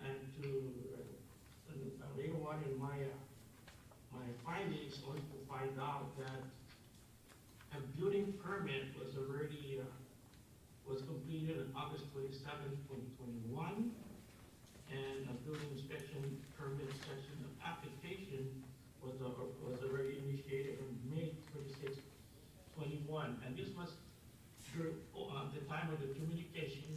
Ms. Guerrero was requesting for authorization of clearing and building permit. And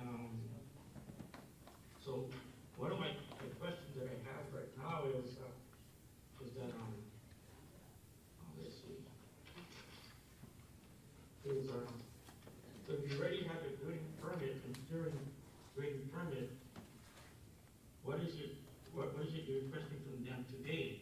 You know, because you already have them and obtain them without the consent of the board, and because there was no board approval, cease and desist was given to Mr. Guerrero. Okay, all right, let's take a quick pause there, Mr. A. That was a lot of information from both of you and Ms. Guerrero. Commissioners, if I may take the lead here? Okay. I had a couple of questions, and again, just to make sure that everyone's kind of understanding from the request, right? So let's take the utility authorization request. Glenn, Mr. A, when was that initial request sent in from Ms. Guerrero? Just want to make sure it's clear we can walk through this. Okay. So it was, and was that the first request, and then the clearing was the second request, or did that come in the same time? I believe Jessica can answer, I think, yes. So the first request for the UT or for the, to be seen by the board? Well, let's start with the request for the UT, right? Because that's the request that will need to come to us anyway. Okay, so the UT was requested February 11, 2022, and that was to the CLTC admin email. And then Johanna responded. Okay, hang on. A couple of days later. Okay, so February of this year. That was the very first request for a utility authorization. Yes, that's the email. Okay. For UT, yes. For UT, yes. Okay. How about, okay, so then the other request or authorization that needs to come from the board is the clearing, correct? No. No. The building permit authorization. So initially she asked for a loan guarantee. At that time, I thought that it was Guam Housing, but then she sent us a pre-approval letter, and most times we don't bring our lessees to the board based on a pre-approval letter. We wait till the final packaging, and then we bring them to the board for a loan guarantee. And so she also put there that she, how do you say that? Her contractor advised her that CLTC does the approvals for a building permit. And I did inform her to submit her building plan. And I did also inform her in the same email that it requires board approval. And Ms. Dady, this was in 2021? Correct. My email communication with Ms. Guerrero was May 21st. Okay.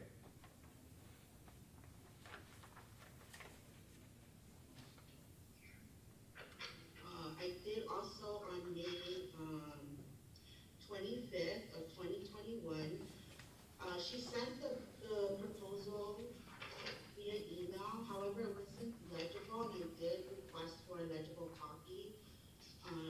But then she submitted the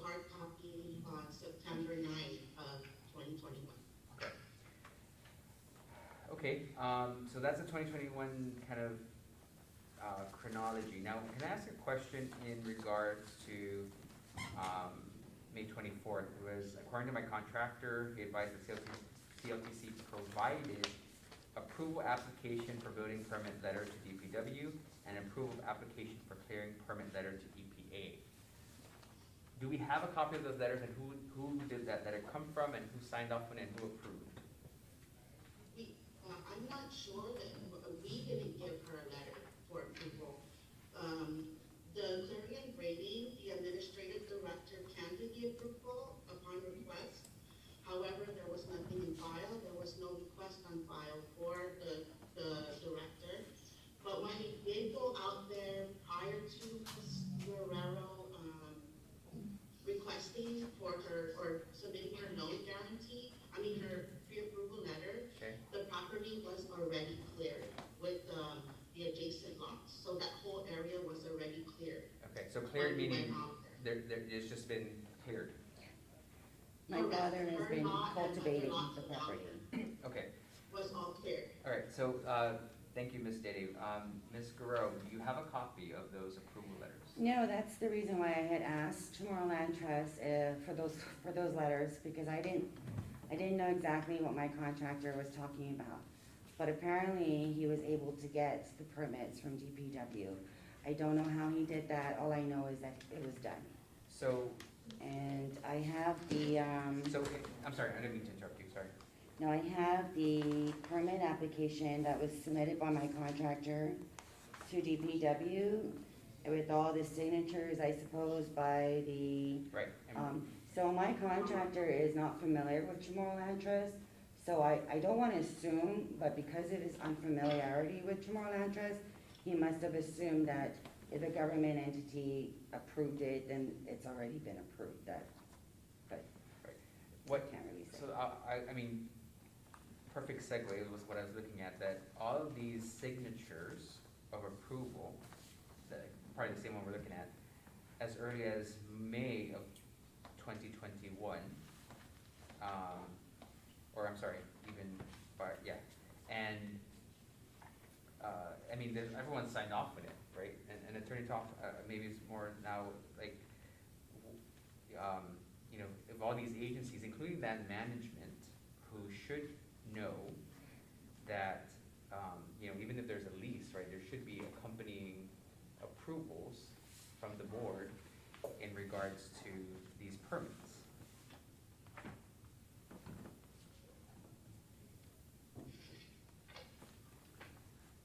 And the fact that everybody signed off on it, it goes further back, or further deeper in where some of the concerns are, right, for the commission. And,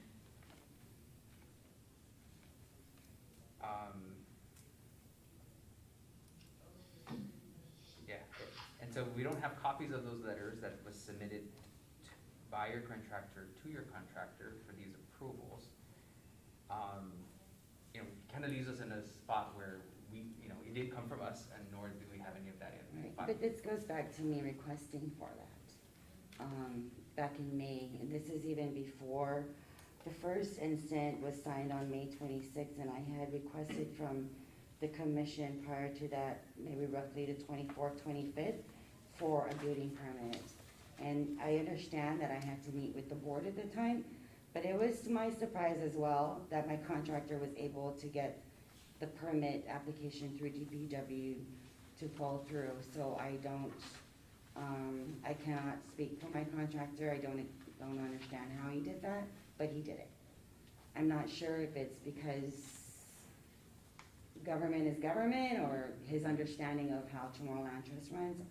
All I do know is that that was something that he brought up to me, and because I had asked him for those, I told him that we needed board approval, and then this is his response to me was, oh, according, you know, we already have that. So I was like, okay, but I never asked, but I'm gonna ask now, right? So, and this is why it goes back to last year when I put in the request to meet with the board so I can get your approval. Now, mind you, I didn't start construction or anything on the property until just this past month, last month. This So, February. between May and up until February, I've just been waiting. And the last correspondence I received from the commission was in September after I dropped off my building plan. So Ms. Ms. Chargleff only mentioned the pre-approval. There was no talk about a final approval. Just a pre-approval and, the plans, right? And according to the law, that I cited here about the, determining compliance, that either approved loan or financing or a conditional letter of intent. So, she had my pre-approval, she had my building plans. Why wasn't that brought forward to the board? And why wasn't I scheduled for a meeting with the board to obtain a permit? Because had that all happened last year and accordingly, then this business of me building already would not have, prevented me. There would be no cease and desist kind of thing because I already got my ducks in a row, right? But that didn't happen. I never got to meet with you guys until today. And apparently it took for a violation for me to finally meet with you, even though I had my paperwork in order. The pre-approval that was sent in April, the request for the permit and clearance in May, and then a hard copy or electronic copy in May again, and then a hard copy in September, and that was the end of it. There was no follow-ups, nothing from that matter. And that's my issue here is, I've waited this long. And now we're here, but we're not here for you to issue me a building permit. We're here because of the cease and desist order. I think we're here, We're here there's for a a lot number of to, reasons, there's yeah. a lot to kind of digest here, so, and I'm not sure exactly the reasons of, getting us to this point in the sense of meeting with the commission. I'm just kind of going through all the stuff and even going back a little further, just making sure that we have, what do we have, what don't we have?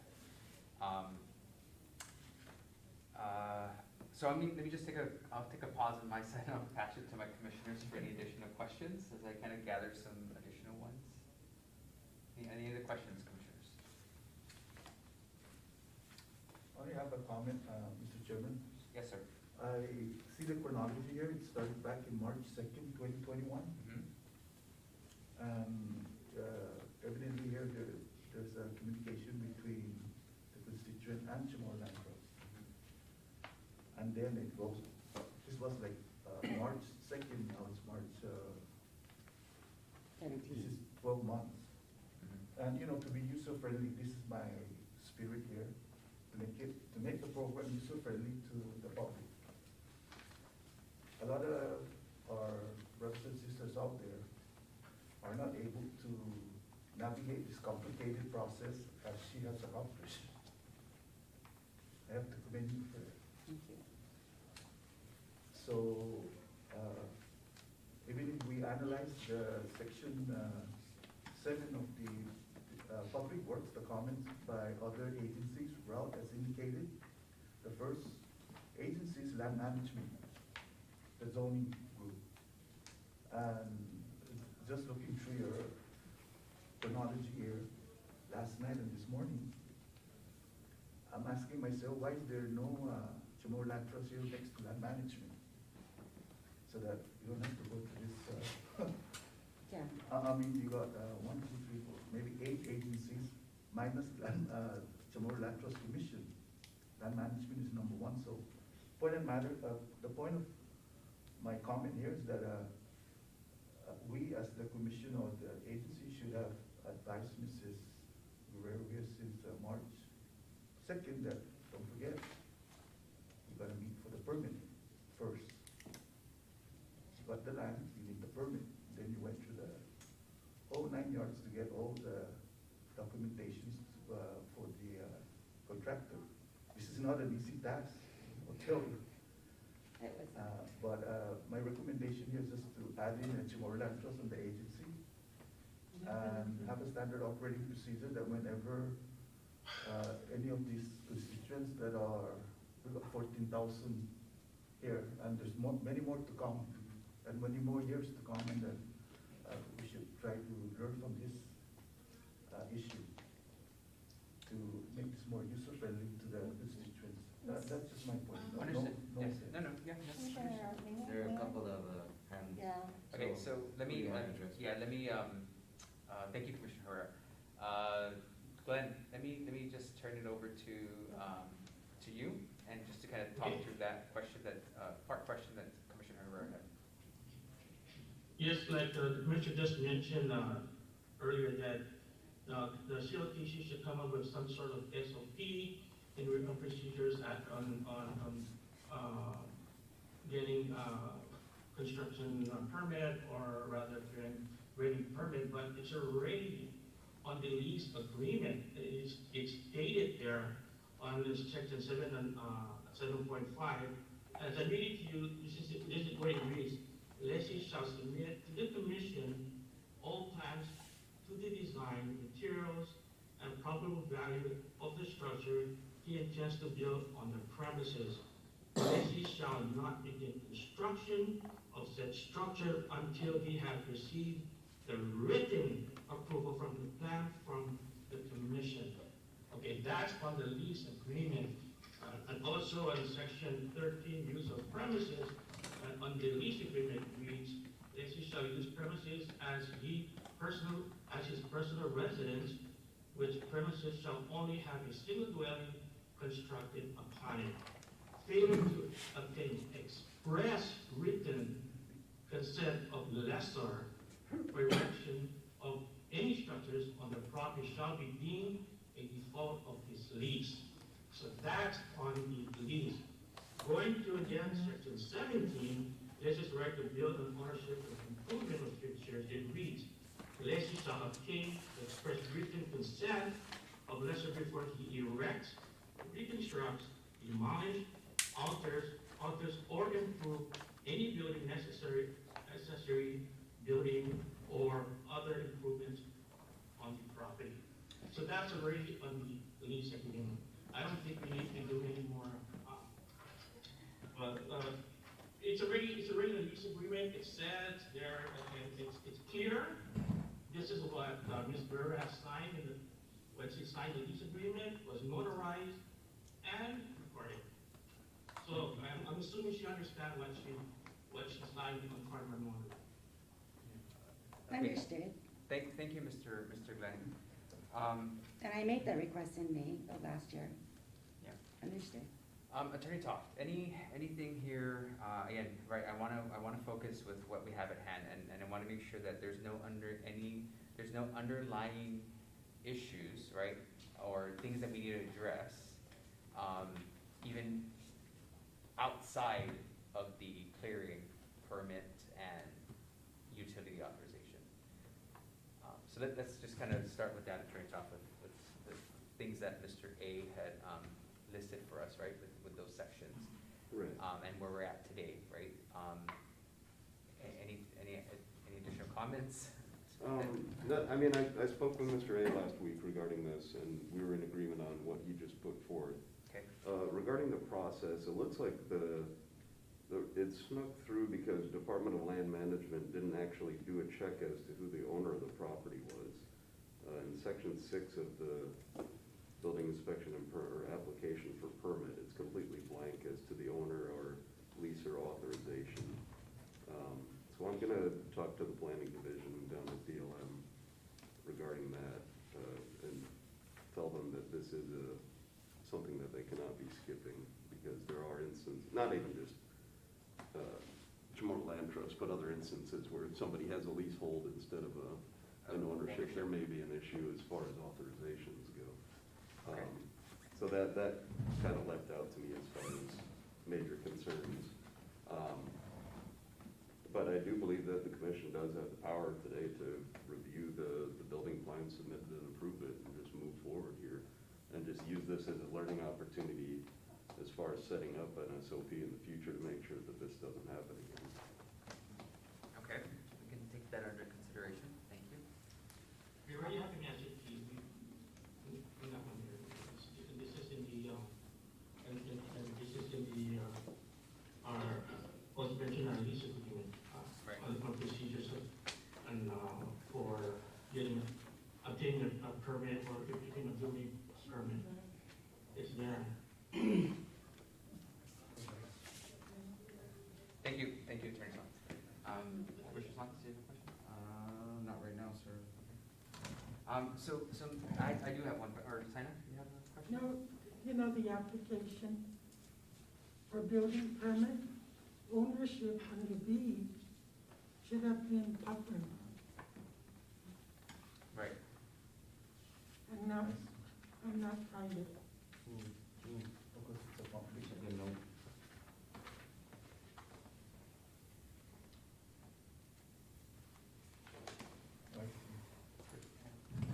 Let's, I guess I have a question for, Ms. Guerrero, if I can. And nowhere did you know that you had to obtain any of those permits before proceeding from the commission, the approval from the commission? No, I did know that. I did know that, and that's why I made my request in May. I submitted an email requesting for a building permit and clearance in May. What I did not know was that my contractor had already started the permit process with DPW to obtain a building permit from them. But I did make a request through the commission for a building and clearance permit in May. And I did not hear back after September. And from May to September, it was all, send me the building plans, which I did, and I even delivered a hard copy of it, but that wasn't until September. After September, my case just kind of went mute. I didn't hear back from CHamoru Land Trust. None of the agents contacted me via email, phone, nothing.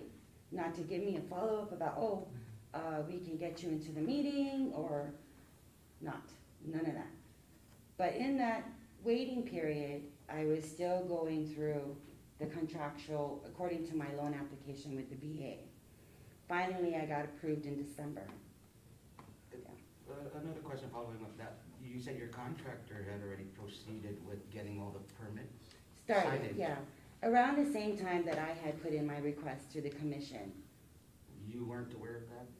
I was not aware that he was going, I was aware he was going through the permit process, but I didn't know which section he was at that point. And then, because honestly, I did not get a copy of this application until just recently, because I wanted for myself to see, well, how did he do all of that, right? And is this you that signed it on May 26th of 2021, on the very bottom? Yes, I did, but this was for the application. Right. This is before all the signatures came into Correct, it. yeah. This is for the, my contractor to start the permit process. But this process of DPW is related to the loan application for the veterans. This is aside from the permit that I was requesting from the commission. Correct, no, understood, Yeah. but the approved permit, or the approved authorizations would kick off this process, in essence. It would, yeah, it should have, yeah. Right. But somehow, my contractor managed to go about it even without that, so, you know. So one thing too that puzzles me, Ms. Guerrero, is knowing where we're at today, the contractor continued to do work, with the septic tank and, No, there's no just- septic tank. or There's a hole, but there's no, but that hole, that hole was there long before, because my dad lives adjacent to my property. And he put that hole there to, I don't know, dump trash in it or something, but there's no trash on it right now. And then, after coming up with my building plans, we had to make some adjustments, because of the leveling of the property, that we were forced to push my house further back, which made it closer to the hole. So the contractor felt, since there's a hole there already, why not use it for the septic tank? And hence, that's why I put, but the hole had been there long before. Right, but it's proceeding. There's the foundation of the septic tank, there's concrete in your foundation. Understood, that all just started in February, Right, like I right. said, I broke ground on February 10. And yes, I understand that I did violate, right, the lease, but as I mentioned on section 23, right, there's also the issue about consent and approval. Is it reasonable for me to have waited this long to see the board and ask permission? Even if from May, I started my transition in March, going to the director, or going to the administrator, then being passed on to agent after agent. I did what I'm supposed to do. I followed exactly what I was told to do. I followed the lease. But I think that also, you were also advised, early on that you needed board approval. So to say that you did what you were supposed to do, I think there's a misstep. I turned in my pre-approval. I turned in my Understood. floor plans. Understood, but did you get But- the approval? No, but how can I get approval when I couldn't even be seen by the board? That was my concern. I asked for a meeting with the board so I can get the approval. That didn't happen. That didn't happen from May even up to today. That still didn't happen. Is it unreasonable for someone to wait that long? I watched video clips of previous meetings. Someone who requested on the same month managed to meet the board on the same month and get his approval. Some didn't even take weeks. We're talking about since May for me. Had I gotten my approval last year, this wouldn't be an issue. Had the agents followed through, this wouldn't be an issue. I wouldn't have violated my lease. It wouldn't have come this far. And it took for that violation to meet with you today. Is that fair to me? I did everything. And all I asked was, give me a few minutes. I watched I watched a video clip, took 20 minutes for someone to come in here, for the board to review the documents, and then, okay, we're done. 20 minutes. I couldn't even get that. Multiple scenarios, some are a lot Understood. cleaner than, or organized than others, some are a lot, I guess cleaner is the word, where everything's in order and we're ready to go package it and get it in front of the board, right? So, again, there's multiple scenarios here, right? And is it right that we waited this long? But I think my question with that is there any other issues aside from Ms. Guerrero's time span that we're having to deal with here that prevented it from coming to the board? And can someone answer that for me? Did you guys hear my question? Is there any other issues that is preventing us, or that prevented from this to come to the board, and has, given that the year has elapsed? Okay, I can answer maybe one of the questions is that on the last email, which Ms. Guerrero mentioned in May, she submitted a pre-approval letter and also submitted a copy of her building plan, but in response, Ms. Beatty asked her to reissue or submit a legible building plan, because without a legible building plan that we can present to the board, we have to present something legible. The only time Ms. Guerrero submitted a legible building plan was September of 2021. Okay. So there's a big gap right there between May and September, waiting for that legible building plan. And in addition to that, as mentioned, Jessica also mentioned to Ms. Guerrero that June and July was already full. We couldn't accommodate her. And unfortunately, after July, Ms. Beatty had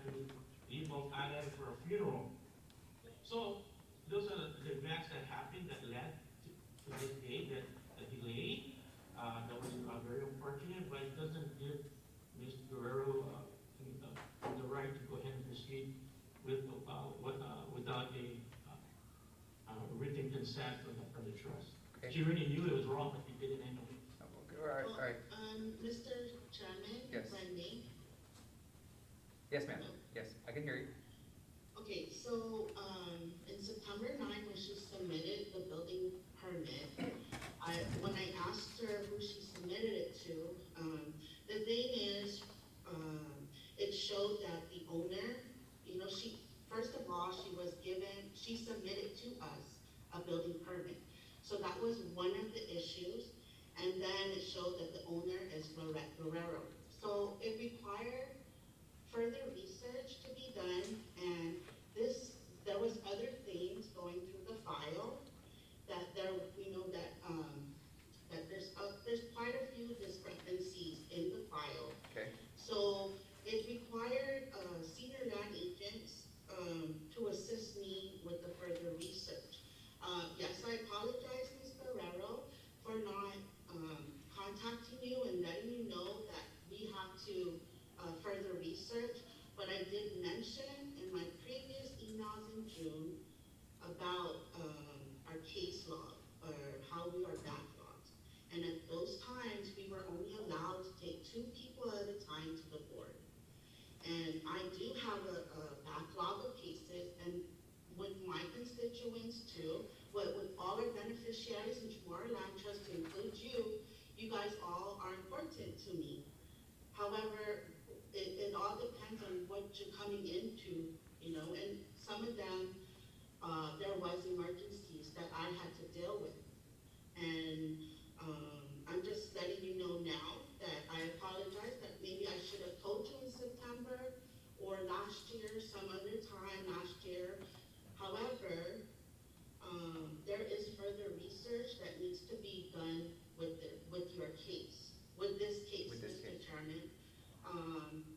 We cannot just move forward unless we go through this whole process. You know, we have to make sure that everything is good to go.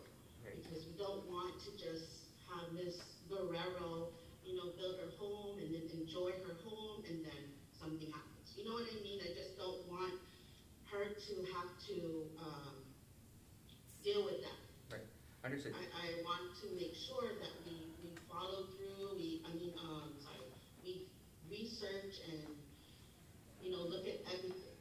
Yes, so Ms. Data, you mentioned that there's other underlying issues and discrepancies for this particular case. What is it regards to? I mean, we may not have all the details now, because it's hence why we're still here, Ms. Guerrero, but do we know where does some of these issues stem from? Yes, it's how she obtained the lease. Okay, so you're saying it's going as further back to how the issuance of the lease. Correct. Okay. And it just requires further research, you know, but we do need I need the senior land agents to assist me in this process. Okay, and was that communicated to Ms. Guerrero that we're in review of this and the timeline that we're in, that some of these discrepancies came up, which is partially also why some of these haven't come to the board to issue these authorizations? Actually, that wasn't the reason why it didn't go to the board in June and July. Okay.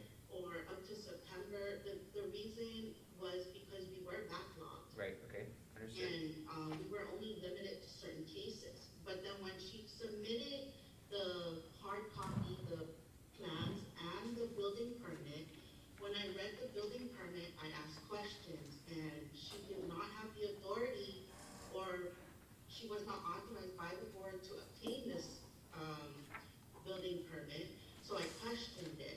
Okay. And that's when it required further research. Okay. Okay, so is this the first you're hearing of this, is in regards to that this could potentially stem back to the issuance of the lease? Yes.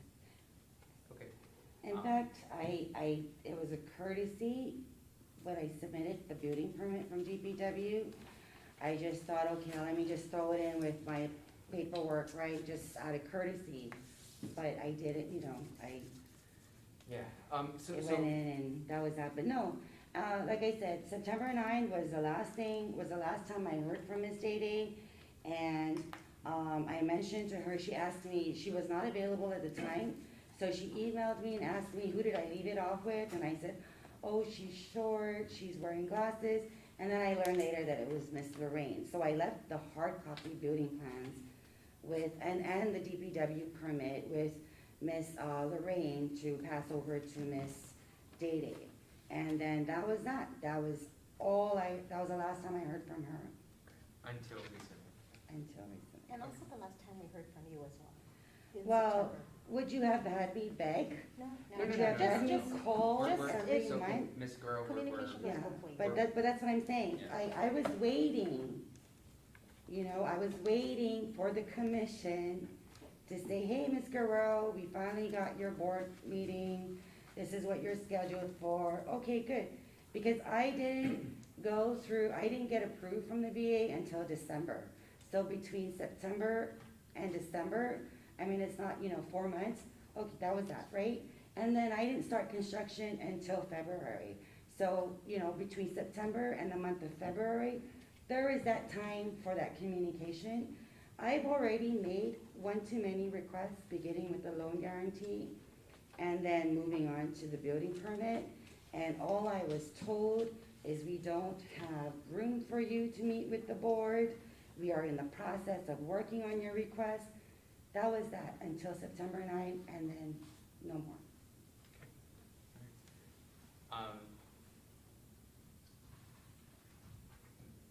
Ms. Jessica, is there anything else? Okay, so, all right, just commissioners, just so we know, right, so there's, there's still some, apparently there's underlying issues here that can stem all the way from the issuance of the lease, right? Now, just one second, please. The problem for us today is that if we proceed with anything further, is that if there's a problem with the lease, we're gonna have a problem with you continuing because you're gonna have walls up and it may not even be, the problems with these. But I don't even wanna assume, right, or deduce what Ms. Jessica has presented today. So, just for the commissioners, I wanna make sure that we're clear, because what we don't wanna do is set you up for failure in that sense. So I'm kind of curious, what is wrong with the lease? So, I Because don't. I was issued the lease, I was one of the constituents that I was one of the null and void ones, right? But that was adjudicated back in, I don't know, something like that. 2019. And the former commission, Commissioner Ms. Pika Farron, we met with the board, we went through the whole process. There are minutes in line with that meeting, and then I was issued my lease. So there is no question about the problems with the lease at the time, and it was all addressed, right? So I got my lease, we're fine and dandy. Now you're telling me that there's something wrong with my lease? What is, Well, what is? so we're learning, I mean, Yeah, we're but all this- learning but this this because is, they're you know- going back to ensure, right? Yeah. So I'm sure that the files is intact with everything that needs to be there, and if there's, and again, the land users wouldn't come to the commission or even to bring us that information, and it's probably too premature to even understand or know what's the problem. I think that's where we're at. It's a little premature to bring that, to discuss that today. However, if if the land agents are saying that there could be, or there is a discrepancy, there could be a discrepancy, if we make any movement on this today, we're setting you up for failure in that sense, right? And I'm just kind of, making sure that we're all in alignment here. Because again, it's relating to your pouring concrete, right? It's not like it's something that we can move. Understood, Right. understood. And this is new, this is information to us, and I don't think it's necessarily what's being withheld, it's more of they're just going back, right, and going through their findings and making sure that everything is in order. To your point, I'm sure there's gonna be a copy of the minutes, there's gonna be a copy of if Mr. Attorney Toth had, interjected or whatever the case may be, right? I'm sure that's what they're also reviewing. And that's why, to Commissioner Santos' point, our minutes are very important. So I think with that said, right, I want to make sure that our commissioners, we kind of take everything that we have in front of us, and do what's gonna, help Ms. Guerrero and not, further delay or hurt Ms. Guerrero, given where we're at today. And lastly, and I'll pass it over to commissioners, right? So Ms. Guerrero, the only thing that I think I just wanted to also address is to continue to proceed. Understood. Now that we know all that, now that I am aware Yeah. of, And that's kind of My lease. why I trust that they've gone through their due diligence to send out the Right. cease and desist, not to say, not to just say stop for the sake of stopping. There's but that was the reasons. whole point, there was no communication Yeah. after September, so to give me this, it's like, wait a minute. Yeah. Why? I thought I'm in accordance with the law, so with the exception, right? Why? And, so there is no, and I would have appreciated, Yeah, even up understood. until February when I first spoke with, Johanna. There is no, the reason why you haven't been brought to the board was because there's still concerns about your lease. None of that was communicated to me, and now I'm hearing about it today. So I'm curious, what is wrong with my lease? Yep. Because I want to just let you know, I went through the loan process with the Department of Veteran Affairs. Yes. So now I am obligated to them because I already started, right? And even though I wasn't supposed to, it happened, right? So where am I on the lease? What is going on with the lease? Because if there is a problem, I would like to know. Yeah. And if there's something I could do about it, please let me know, So, because I'm not the only one involved now. yes, understood. I think it's gonna take a little bit more time, and I know that that's going, because if they can't present that to us today with our packet, then that means they're not ready. And what I don't want is any premature information, and then we're not, we didn't do our due diligence. Okay, So. am I gonna have to wait another year? No, ma'am. No, ma'am. No, ma'am.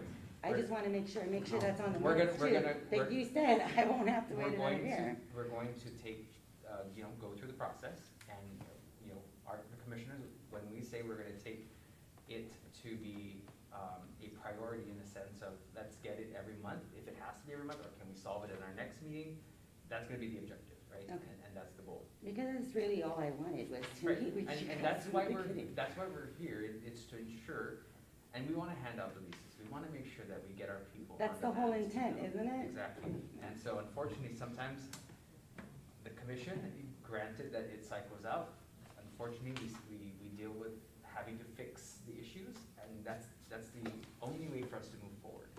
But not forgetting that we can move forward in parallel with fixing some of the issues, to ensure that we're making decisions that will affect us going forward, Right. and it's consistent.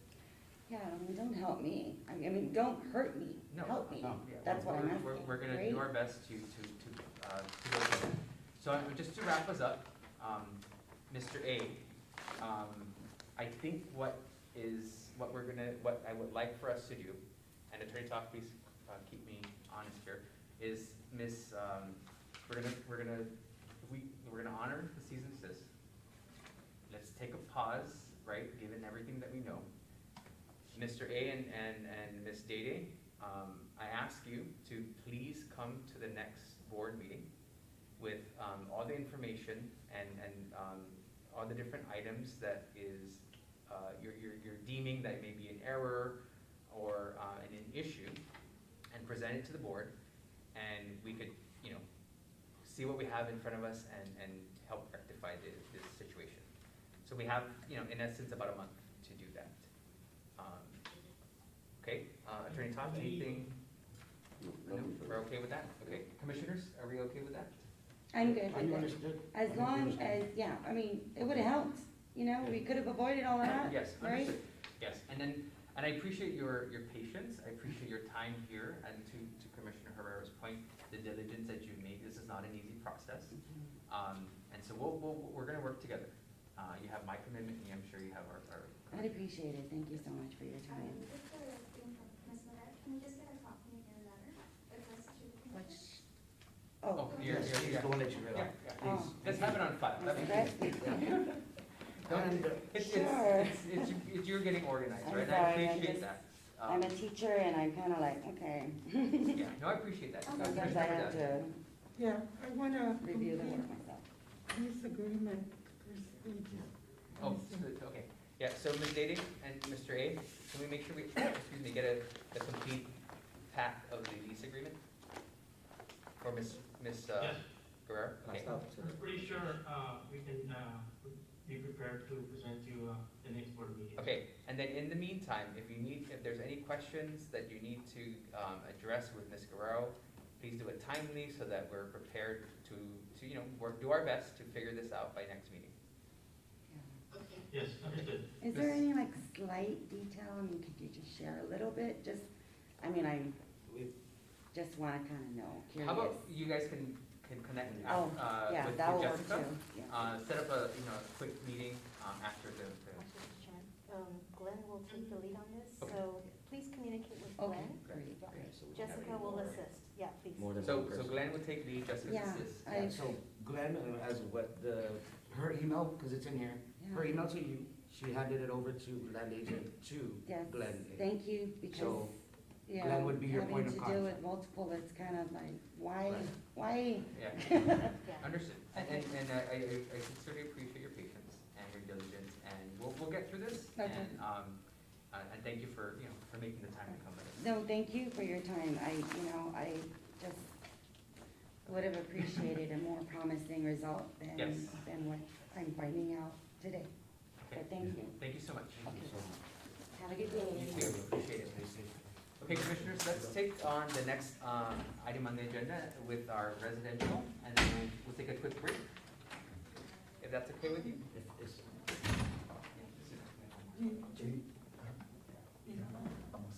Commissioners, we're good with that? Mr. Celestial on the side. Okay, and he'll be up after Aisha. Today? Okay, No, she's in, So it'll be after Aisha? yes, we're gonna go to the next item, Aisha he Diaz, ain't gonna get there. and then we will take a quick break, and then we'll move into agriculture, okay? Almost there. Okay, so who's, I just didn't want him to wait long because he's by himself out there. okay, so that's, who's gonna take on, Mr. Diaz, I'm sorry, Miss Diaz? That's me. Okay, and then Mr. Glenn or Johanna, just touch base with, Mr. Celestial that will be addressed, if he's present, we will, see his case this afternoon. We're just gonna take a quick break. Can you just give him water? Yes, I'll push that to Mr. A to take care of it, don't worry. Okay, Jess. Thank you guys, that was. Okay, thank you. Okay, so, the case, I'm bringing this case back for clarification, Okay, because after speaking to the POA of Aisha Diaz, okay, they do not want to, pay the taxes if they're gonna keep the other lease, and she was also she also mentioned that her sister never agreed, or the original lessee never agreed to the lease. So therefore she didn't sign it, so therefore they shouldn't be held to that lease. okay. So, And Ms. Dating, uh-huh. real quick, do we have either the POA or Ms. Diaz present with us today? No? She did not want to come, she just told me to handle it, Okay. and then, I believe that email was kind of like, stuck in one of you guys' pocket. Okay, okay. I'm sorry, that went into the wrong, case, but, Okay. Ms. Frances Diaz has POA, and she does not want to, I'm sorry, she just already like frustrated. So, I'm sorry, excuse me 1 minute, I need to drink water. No problem, take your time.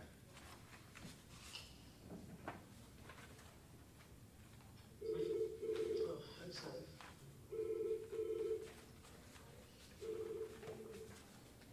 Okay, so in this case, Aisha Diaz was the, successor to Irene Magnus.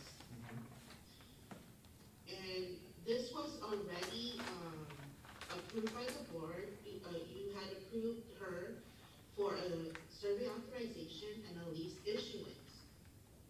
However, because the new law took effect, the Public Law 35-112, the board had approved the lease after, so therefore she would have to qualify under the new law. But last meeting, Attorney Toss said that she qualifies under the old law. I would like more clarification as the family or the POA does not want to pay the property taxes for the old lease or the lease that was not signed by the original applicant. Okay. They would like her name removed from the property taxes.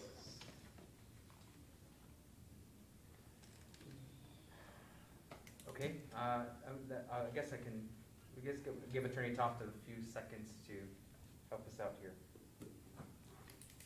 So didn't former Director Hadig already send a letter to DRT requesting that Irene Mafnas be removed from the tax roll? Yes, he did. However, it wasn't approved by the board to have her removed from the list. According to DRT, it has to be from our board. And I don't know that they just keep on putting her name on the delinquent listing.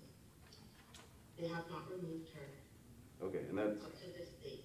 Irene, not Aisha, correct? Irene, correct. Okay. So regarding the Aisha qualification, the reason that I stated that she does not need to qualify under 75A is that because she was named as a successor to an existing lease prior to the passage of the 75A law. So I had sent an informational to the staff that if people are named successors to existing leases prior to, I think it was January 1st, 2021, that they did not need to additionally qualify under 75A. And so for this instance, she was designated back in 1997, and it was a valid lease. Regarding the signature of Irene Mafnas, it's not a void lease just because she didn't sign it. It's what's legally known as voidable, and I can send you a legal analysis on that. I've done it for a few other cases where we've had the same issue pop up.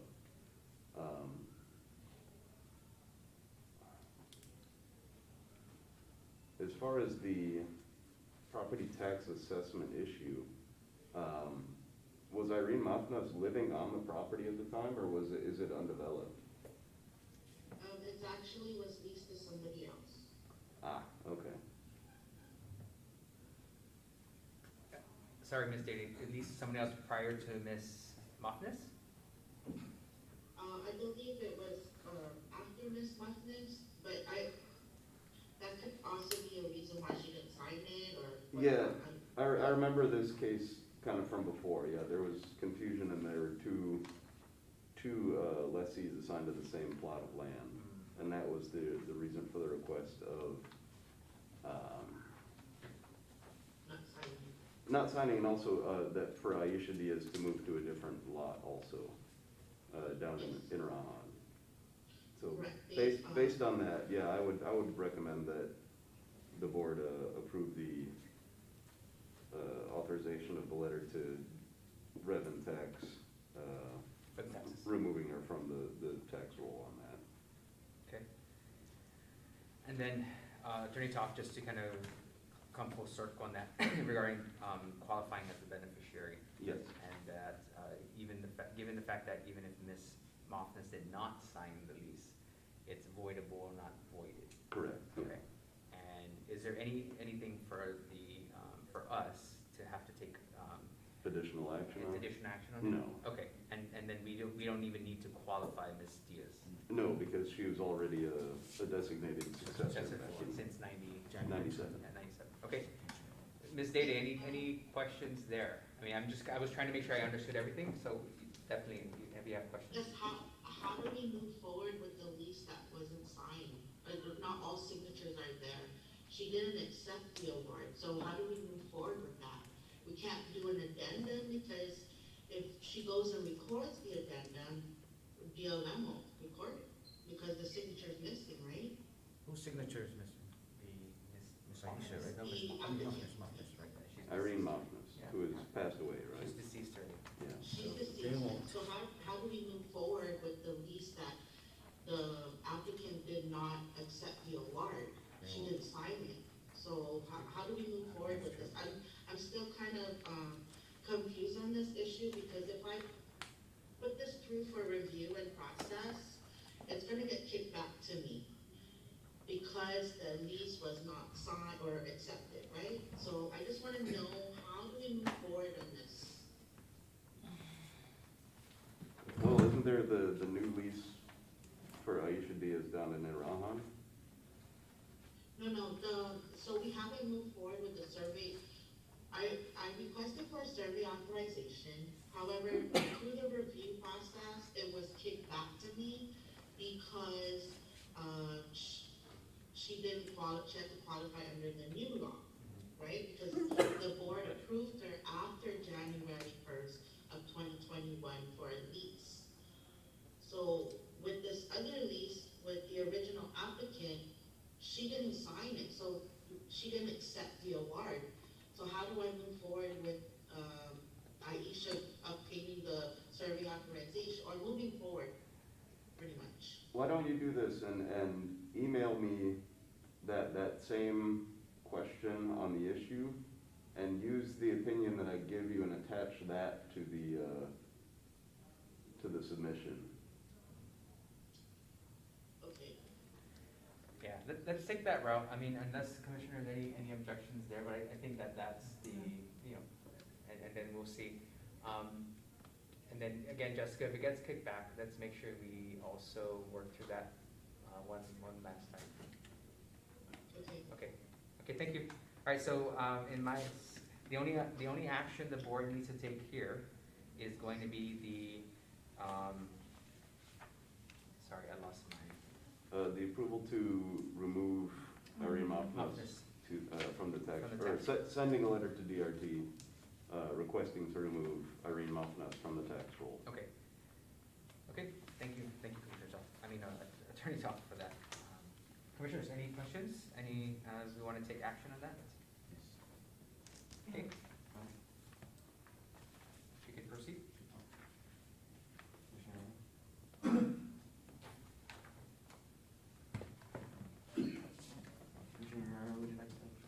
To make a motion? Yes. Mr. Chairman, I'd like to make a motion to remove Irene Moffness from the property tax assessment. Is that? Yes, that's the motion, yes. Yes, okay, so that would be my motion. Okay. May I get a second? Yes, second. Any objections? No. Okay, hearing none, motion passes to remove Ms. Irene Muffness on the property tax assessments. Okay. Thank you very much. Actually, I'm sorry, but in the motion, can you include the property description that she's being assessed taxes for? Okay. And All right, so, Totally, all right, so let's go ahead and redo that. Restate your motion. Restate your motion. Okay. I make a motion to remove Irene I. Moffness from the property tax assessment listed for lot 10, block 6, track, Block what? block 16, track 9210, phase 1, municipality of Chigu. Thank you, Commissioner Herrera. Thank you, Commissioner Bergallo. Any objections? No. Okay, motion passes to remove Ms. Irene Muffness from the property tax assessment listing for lot 10, block 16, tract 9210, phase 1 in the municipality of Jigo. Okay, thank you, Commissioners. Okay, the time is 3:49. Let's take a quick 10-minute break, and we will proceed. Thank you, Commissioner. Thank you. Thank you.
139, application type, agriculture.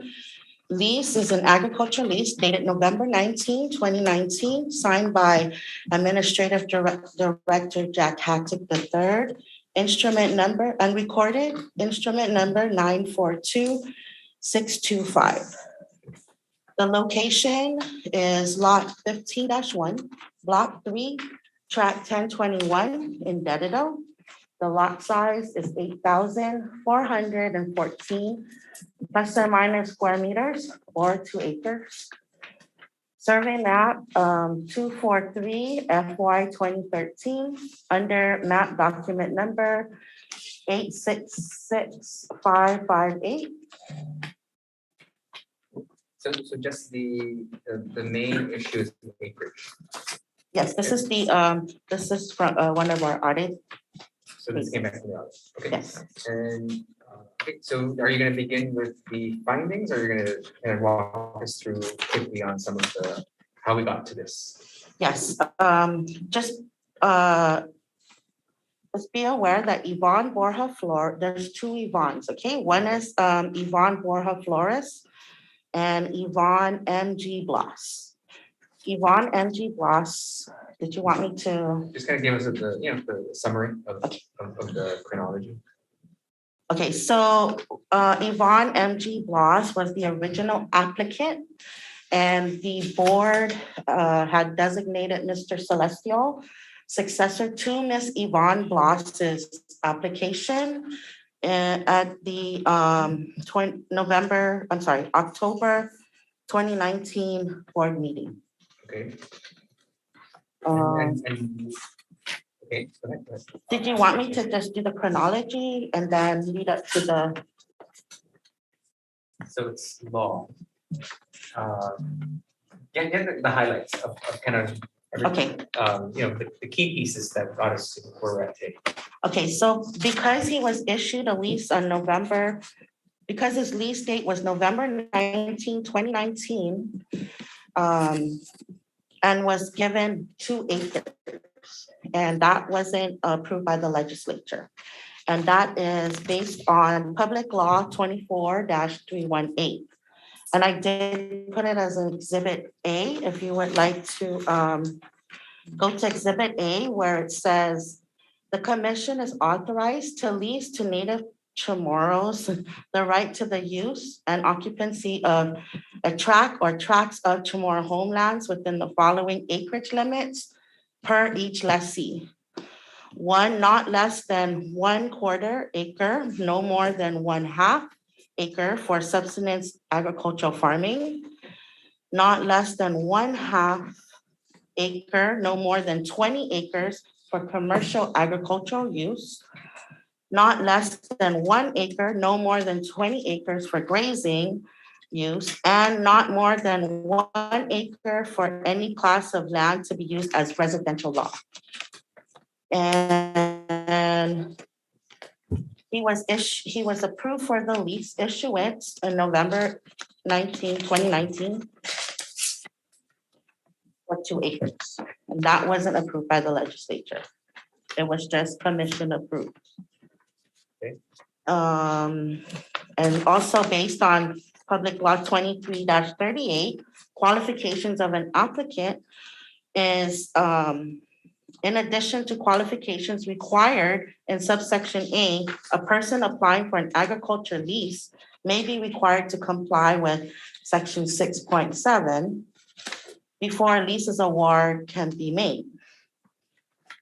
And that is livestock and crops. And that's on the findings, I'm sorry. Okay, so lessees may raise animals intended for consumption on their agricultural leasehold to supply immediate family needs. Lessee may raise animals on a commercial basis on their agricultural leasehold only after the following conditions are made. Submission of a plan for commercial production of animals, which shall include, but not limited to, projections for production, method of production, sanitation control measures, and proximity to surrounding residences. And then approval from the commission. So that's livestock and crops. So I'm sorry, October 17, 2019 was when he was approved for this lease with the 2 acres. So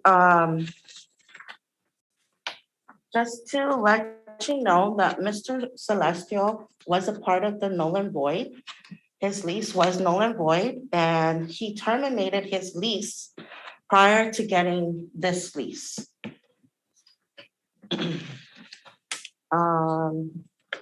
So there was an existing lease. Correct. Okay. And that was November 23rd, 2011. Agriculture lease for a portion of lot 15-1, block 3, tract 1021 in Dedido, containing an area of not more than 1 acre subject to survey. And that was signed by Administrative Director Monty Muffness. It didn't go to the board? No, Didn't need to go to the board during this time? no. Prior to that, after that, after he was issued that lease, the conditional lease, January 11, 2012, Mr. Celestial submitted a receipt for survey services for 2 1-acre parcels within lot 15, block 3, tract 1021 in Dedido. However, the authorization to initiate survey was only for not more than 1 acre. I'm not sure how it went from 1 acre and then he surveyed 2 lots that had 1 acre. Yeah. Okay. Yes, let's take a move over to Mr. Celestial on that.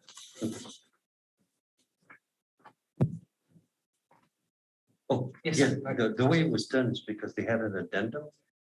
I had 1 acre first, and then the Monty approved the other acre in the back.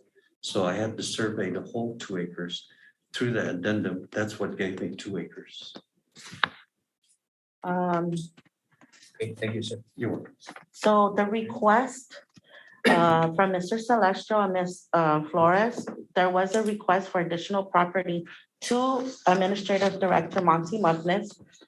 However, the approval didn't come from Monty Muffness. It came from the Acting Administrative Director, David Camacho, on July 10, 2013. And then on July 17, 2015 is when an addendum was done. So from the time he was issued the agriculture lease on November 23rd, 2011 to July 17, 2015, there was no authorization to survey 2 acres. And there's nothing in file.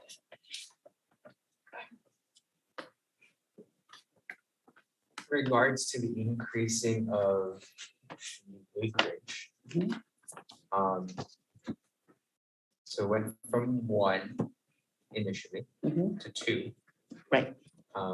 Did it increase more after that? No, he surveyed the property for the 2 lots that was 1 acre. Okay. However, it wasn't approved for additional acreage until July 17, 2015 by the acting director, David Camacho, at the time. And signed by AD Michael Borja? On That's July the 17th? addendum. That's the addendum. Correct. Okay, so with the addendum, why was the addendum took 2 years? Mr. Moftas died. Okay. So it's all, okay, so when you survey the property, and it all depends on when you submit the map. So if he had submitted the map on 2014, and then, or in July 17, 2015, that's when the an addendum was given to reflect the survey map. Okay. Yeah.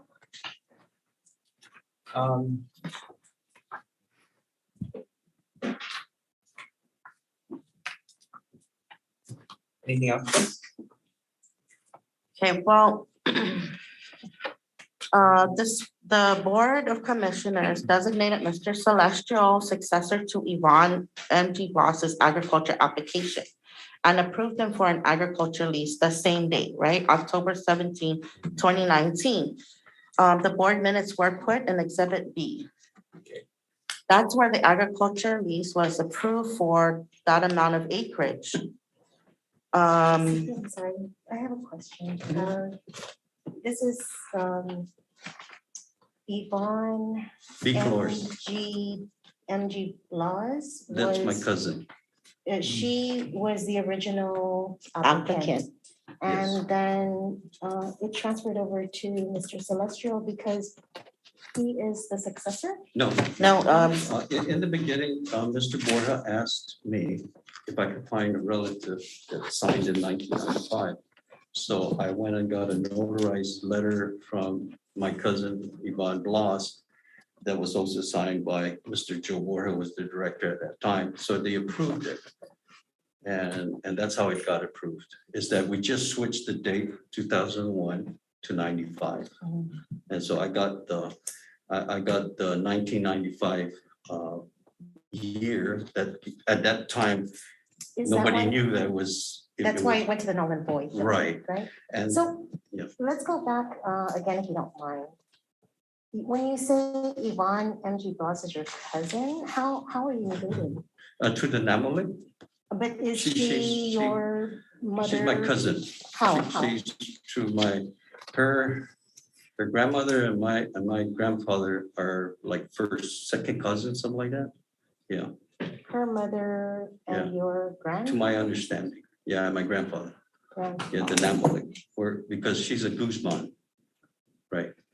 so, in my findings, he is not within the third degree of consanguinity or the line of succession to Yvonne Bloss, and she did designate. So when they reverted the application back to Ms. Bloss,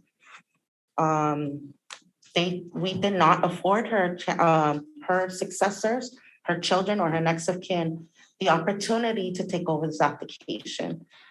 I'm not sure what had happened during that time, but there was no communication between CHamoru Land Trust and the next of kin. But it's up to the agency to go out and look for the successor if it's a lease. However, in the application stage, it's the successor to come to us, or the family to come to us within 180 days.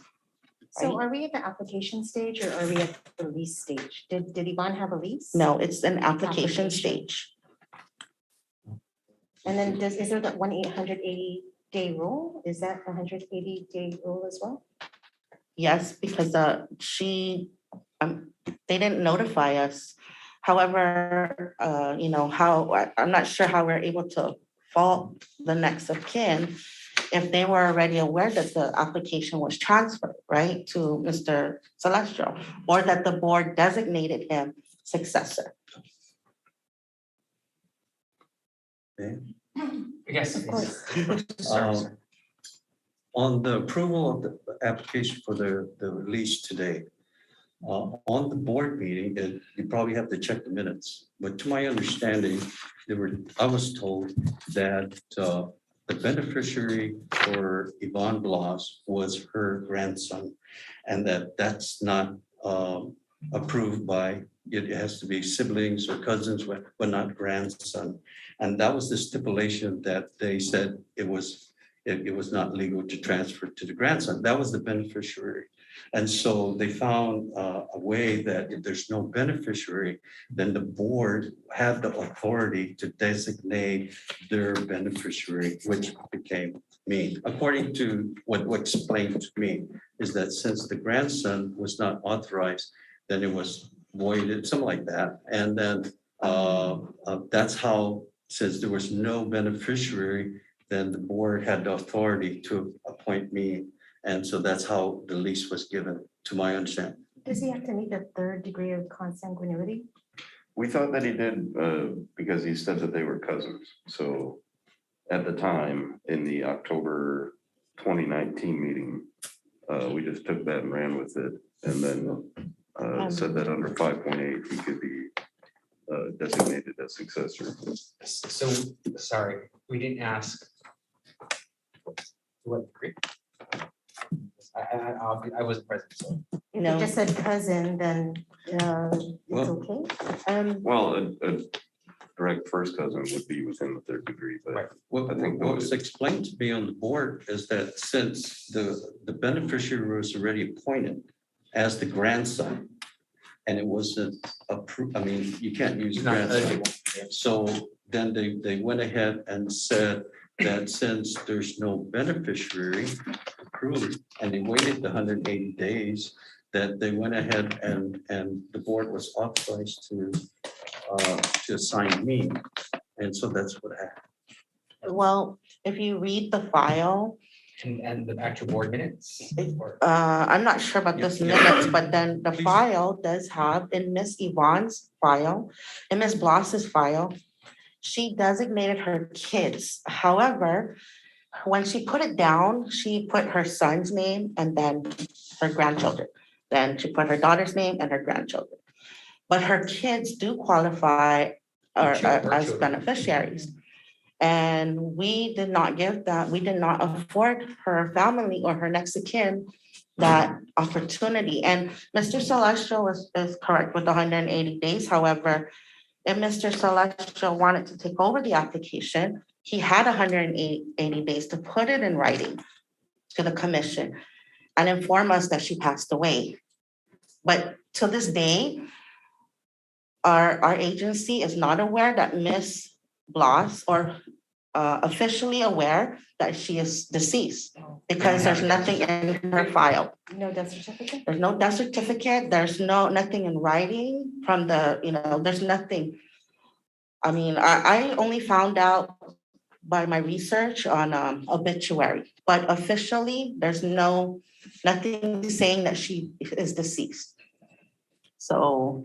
part of the trouble that we had with this was that because it was the part of the null and void, at the time that everything was happening, the original lease was in Robert Celestial's name. So it wasn't until it was deemed as a void transfer of application rights in 2016 or 17 that everything got kind of rolled back. And at that point, Ms. Flores was the original applicant. So he had made the application to succeed to her rights. The minutes of the board meeting in 2019 do say that we did attempt to contact the people listed as the beneficiaries on the application, but we were unsuccessful in getting hold of anybody. So he was the only one who came forward at the time. And again, that kind of also goes to the acreage issue too. He was originally the lessor. He had permission from the administrative directors at the time to do the additional acre. So that when this did come back in 2019, given that he'd already put in the work on getting the surveys done for both acres and establishing the farm for both acres, the board wasn't going to take it back from him at the time. It was basically just trying to rectify a null and void situation as cleanly as possible. In the first place. Hang on, Miss Jessica, one second. Mr. Sessions. I don't know if it helps, but I've been there 11 years, my wife and I.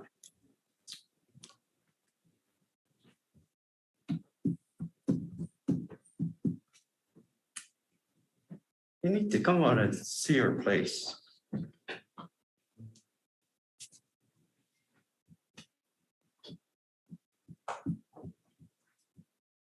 Forgive me, I'm getting emotional because we put a lot of work into our property. We really appreciated what you've given us, and we've taken it far and beyond what anybody has done in that area. And I really, to really appreciate what we've done, I believe you need to see it. It's taken us 11 years. I built my own house, self-construction, you know, with my god brother. Took us all those years. We followed all the law.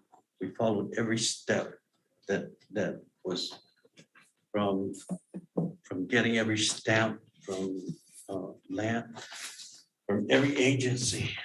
We followed every inspection, everything that was told for us to do.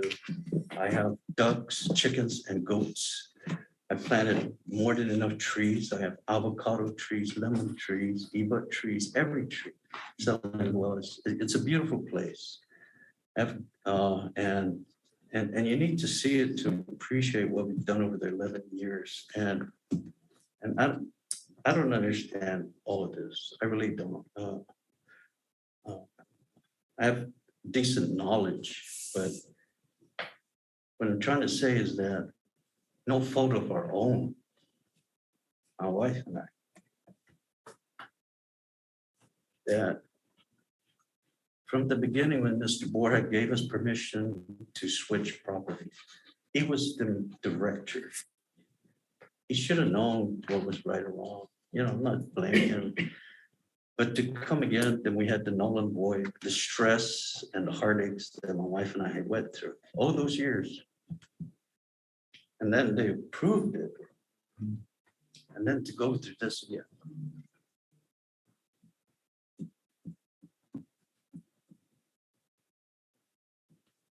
This is hard.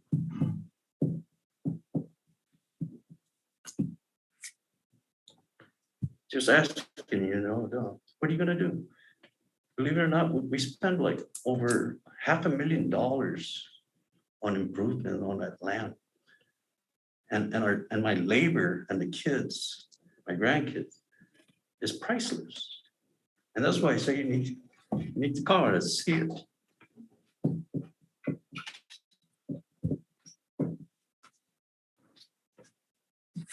So I just hope you could, you know, it seems like instead of trying to help us get to the point where you approve it, everything here to me is nitpicking at certain issues to deny me what we've done. You know, maybe I'm wrong, but when the board said at that time, you know, that Jessica mentioned that they had different beneficiaries, but at that time, they said that only the grandchild was there and they passed 180 days and that they're going to approve the lease. So we were elated. We were fantastically happy. And then later on, we find out it's, I get this report from Deluge. This one here, the audit, and it says that there's 4 of us. It says here that the lease agreement for following properties with lot sizes exceed the COTC board and commission approval. We're not approved. There's 4 of us. And so that's what I was told in the beginning, that was the only issue, that it wasn't approved by the legislature. And then today I find out there's another issue through the report that now we're not in consanguinity, meaning not related closely to Yvonne Blas, which I thought that issue was already moved because of the decision that the other board made. So that's why I'm emotional, because we've done a lot. And I don't know what to do anymore. I mean, we spend our life savings just to where we're at, you know, to be comfortable with our grandkids and my wife. And my wife's retired Navy, I'm retired Army, we're senior citizens. We have almost, the property next to us is abandoned, the other property is abandoned. You know, and I was offered by all my friends for a couple of cows. I told them, wait, I have goats, but they're giving me cows, but I said I can't because right now they told me don't bring the cow in, because you don't know what they're gonna do with the lease. So we just want to do what's right, I mean, you gave us a lease, we honored it, we did everything that's possible in the lease. And I just hope and pray that, we can fix this. Yeah, and that's the reason why unfortunately it's surfaced again, right? Because as you have the audit report. So I'm gonna kind of swivel here to Attorney Toth, right? Since he was And I apologize for getting emotional. No. So we completely understand, especially with the hard work, right? So Attorney Toth, give it. So let's deal with the consanguinity and that piece, right? Because the acreage, we think we can handle that. But here we are again, and kind of going through this. So if Jessica is, or if it's been deemed as an audit finding, on top of the acreage size, right? What are our next? What's our recourse here? I guess more so on the beneficiary side. On the beneficiary side, I would advise just to pass over that. We went over that in 2019. Right. You can read the minutes. There's a giant discussion on the interpretation of 5.8A. And at the time, I asked the commission, the board, whether or not they wanted to go with because it could be read kind of two different ways. I said, there's a strict application or a looser application of how 5.8 is to be read, because the language on it is a little flaky, I guess would be the best word for it. Not entirely clear. At the time, they said we would like to go with the looser interpretation of it and approve him as a qualified applicant. So I think that issue is put to bed. As far as the acreage issue, it was more of an equity issue, kind of how we talked about earlier with the first case that we heard today, when people kind of relied on the board and, in that instance, it was for a survey authorization or something like that. But in this one, Mr. Celestial, at the time, when he had the lease initially, was going off of the advice from the CHamoru Land Trust Commission. He relied on former Director Borja, former Acting Director Camacho in the procedure of how to proceed and what to do, and followed all that to the letter, to his credit. And then when the null and void issue came down and he was on the wrong side of it, the board under Director Fajaran tried to just make him whole again and basically try to,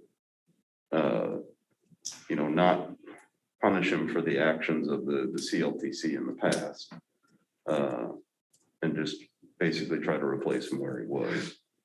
So in that instance, if we take no action on it, yeah, we'll probably get another ding on the audit. But at the same time, I think that we would be doing justice to the case, given that Mr. Celestial has relied on, not this board, but this office for the last 2 decades or so, and what he's been doing. So my only concern, again, like we've stated before, is that, these decisions that we either oblige with or that we decide to go against or for, we need to make sure we are consistent going forward for a similar case that is going to come up. And I don't know if we're going to be able to get away with that in that sense from the legal side of it, right? Because but if we decide to, right, if we decide as a commission, leave everything as is, right, it'll go through, and if it gets audited again, and if any other cases of similar nature, it may not be, where we applied this and we agreed to this and we're going to make it whole because of the issues of the past, and we got to stick to it, right? And again, if we decide that we're good with that, I just want to make sure that we are all in agreement, right? So, and of course, Mr. Slusher, we're not discounting the hard work put into it, right? It is, as you can see, right, with the troubles of the commission, with trust as a whole over the years. We're trying to make sure that we can address the issues. But we want to issue more leases. You know what I mean? And in order for us to issue more leases, we're gonna make sure that it's consistent, right, across the board. So just wanted to make sure that our commissioners and our team knows that this is what we're striving to do, what's right. It's just sometimes it's hard when if the law doesn't fit, but it's happened. How do we address it? Because there's other issues going forward. Potentially. Just a suggestion, since I have 2 acres and I do have animals and a lot of fruit trees. Would it benefit everyone to make mine a grazing or commercial? And that'll make it legal instead of subsistence, because that's the issue here, is subsistence. I mean, I'll turn over to our experts. I mean, I think that's one thing, if that's that's a question that could probably get addressed. So there are two processes, right, in order for us to do that. One is an RFP, which may not go your way, unfortunately. And the other is through legislation. But So I'm sorry, Ms. Jesse. yeah, That's where you're gonna go? Okay, all right. But I do have, I have a question. How is it that the board was able to designate him successor when we weren't even officially, we don't have anything saying that Ms. Bloss is deceased? How was the board able to do that without a death certificate or anything showing that she passed away? And her next of kin was not even notified other than Mr. Celestial, right? So how did the board designate a successor based on that?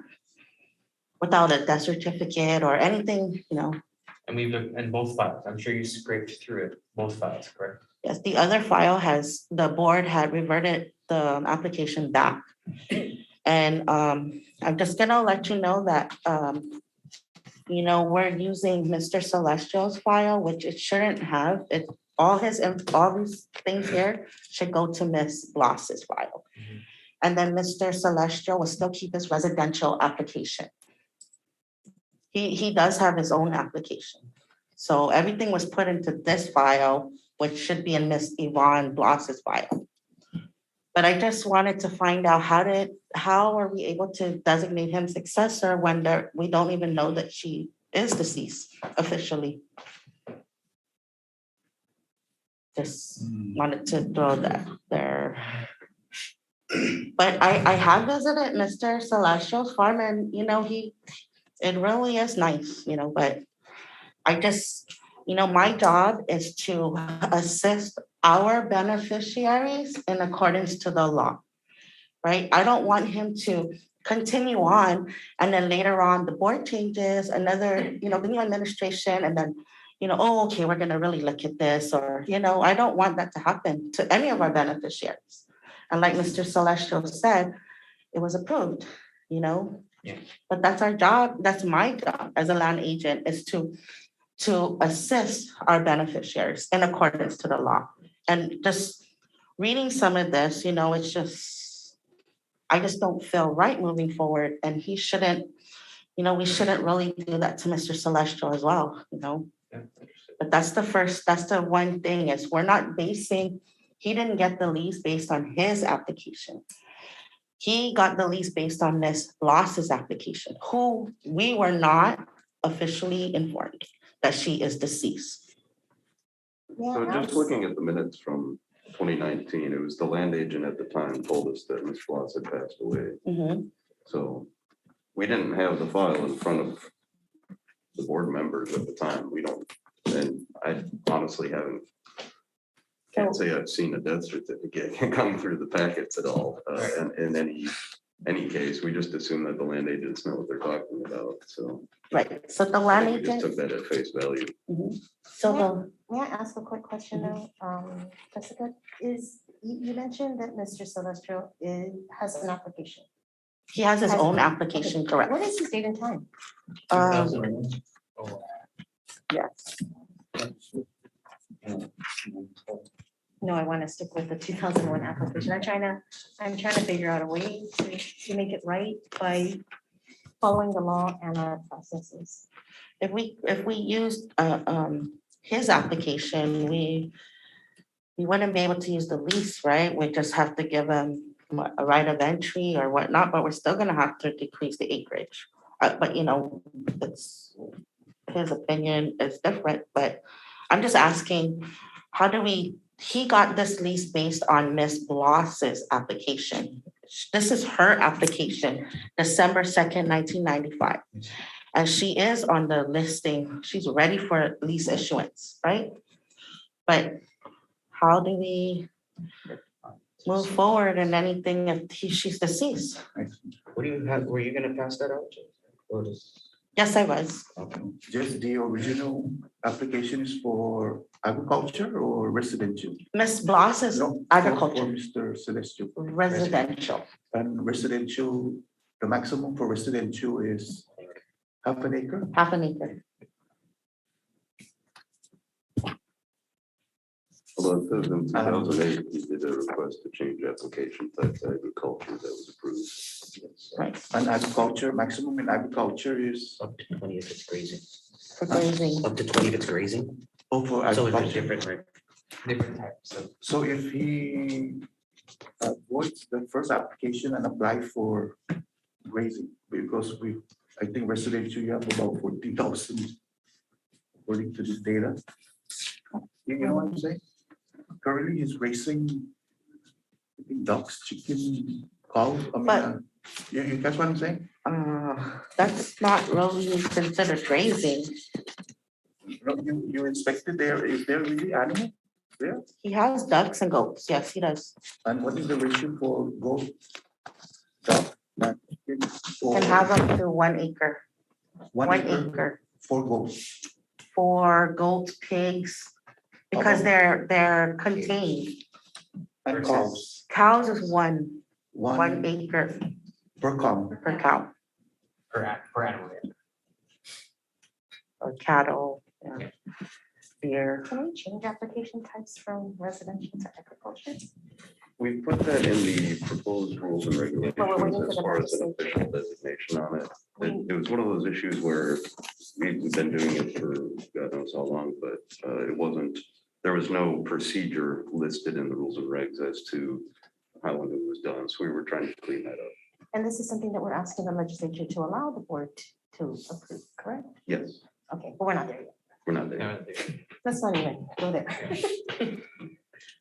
Okay, so, Wait, question, so you said if it's contained, it's 1 cow per acre? No, not the cow, Or like goat? pigs, goats, Yeah. chickens, And- ducks. And where can I find that reference? It's, I believe. No, no, Section- I didn't put it in the It's not in packet. the packet. Is it in section 2 of? 75, 60. I'm sorry, just trying to- 75, yeah. Section 75107.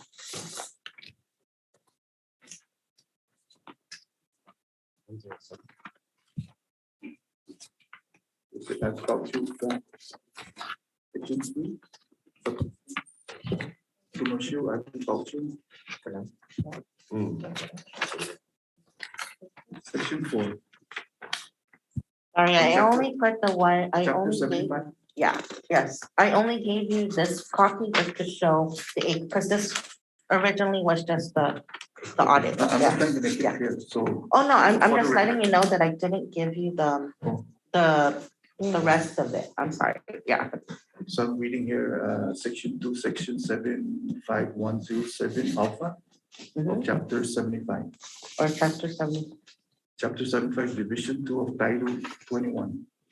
For the one code annotated. So 75A, if I'm correct, 75A, It's, would be up to not 75, because 75A and amended 75. I think that they're looking at it because of the time, right? Hmm, They're looking at right, it because of okay. the time.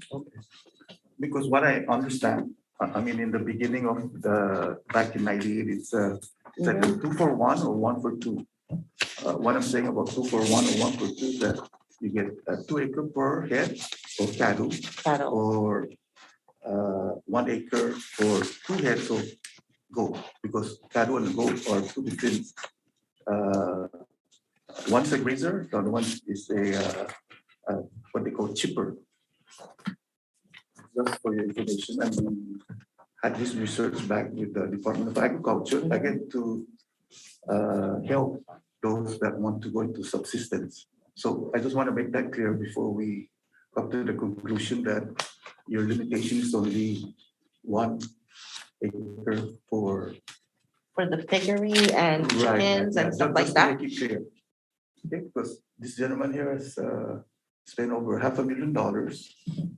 He's a senior citizen, and it's almost like the last case that we had. But anyway, back to this case, just to make it clear. If he converts or reneges his first lease on his original lease and applies for what he's doing now with his animal that he has, if you already checked his place, does he really have the animals there? He does.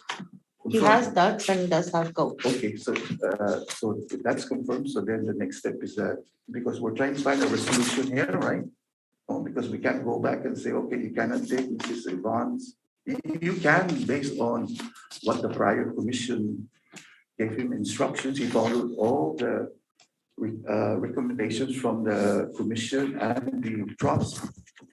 And here we are again today. Okay, but in public law 23-38, section 6.7, livestock and crops.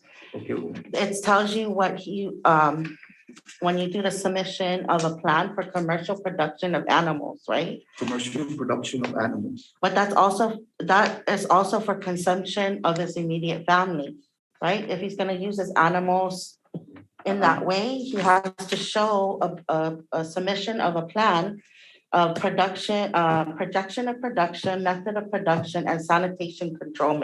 So, but even as subsistence, yeah, he would still need to get the proper clearances and submit it to us, right? According to that, the one that you're reading?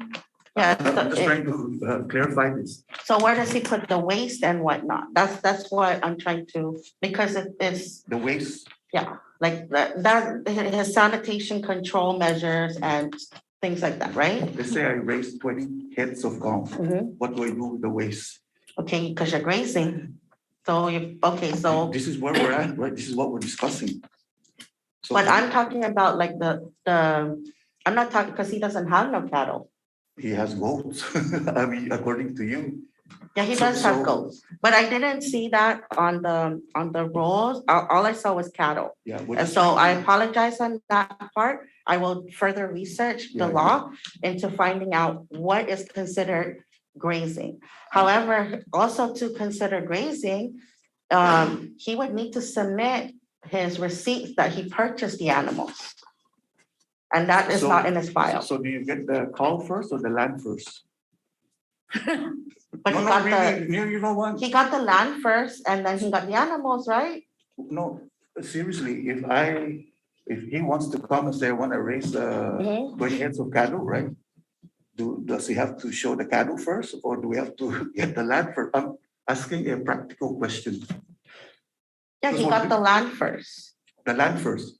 And then now he has to show us how he got the animals, right? Get the land first. Okay, all right, so you got it, right? I do. Yeah. I'm just trying to be user-friendly here because, this is the second constituent that's here that went emotional. And I'm seeing here the footprint that, is it the constituent that's having an issue here, or is it the standard operating procedure that we have? That's all I'm saying. Unfortunately though, there are decisions that have been made that Right. did not follow the law. And Yes, that's yes, unfortunate. I agree. So I agree. this came to us today because of an audit. Yes, I So how agree. do, I think that we need to focus on, are we going to ignore this finding? Uh, Or do we want to find the best solution?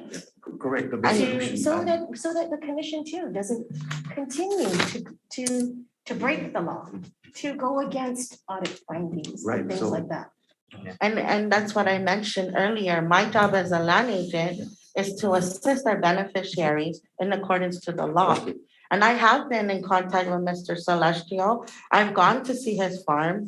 And I do feel, he knows my feelings towards it. But this is my job. I have to make sure that he's in accordance to the law. You're doing a great job, Do you so. mind? so- Do you- I'm sorry. Hold on, let me just, acknowledge this. Oh, she could go first, please. Because it's an audit issue, can we call Joey into this meeting so that he can address the finding and perhaps even give us a solution? Thank you for asking that question. The only thing in the audit was just, it didn't follow, not approved by the Guam legislature. Correct. That's the Yes. only thing in the audit. Yes, that's the main thing. Yeah, the Yes. other issue. The other issues continue to surface unfortunately as well. Yes, According to the abogado, the lawyer, yes. he said that, according to him and his interpretation, that it was already put to bed. But I don't know, it's up to you. No, understood. Yeah, that's kind of where, now we're trying to come back full circle. Yes. And what's what are we going to address today, or what should we address today? Are we going to not be able to address it? And either we table it or we come back and Jessica and the team will come back with a solution on how to address this, where there will not be any major repercussions to what you've already done with the property, right? Of course, and that's, again, I'll say this again. That's the intent and the goal of the commission, of the trust, is to give it back to, give it to our people to utilize, right, to help themselves or, right, to be able to help others in regards to like commercial type of farming. So we'll just bring Joanne, who leads all our audits, right, and kind of get some additional insight. And either, excuse me, if we can't find it, if we don't have a path forward today, right, what do we need to do to ensure that we are working towards that path forward, right, Mr. Celestial? So, Mr. Cruz?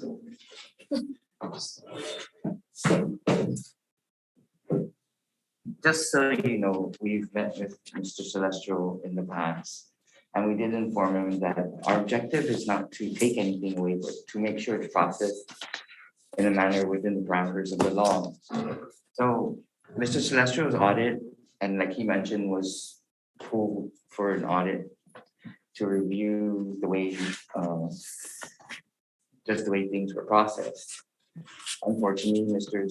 Celestial's lease was awarded after Public Law 3378, which requires anything over half an acre to get legislative approval. And after further review, and Jessica had mentioned, so I also oversee the QC process, even after the board had approved certain actions. So we called into question the relationship of Mr. Celestial and the beneficiary, because there's no documentation to ascertain that they are blood related.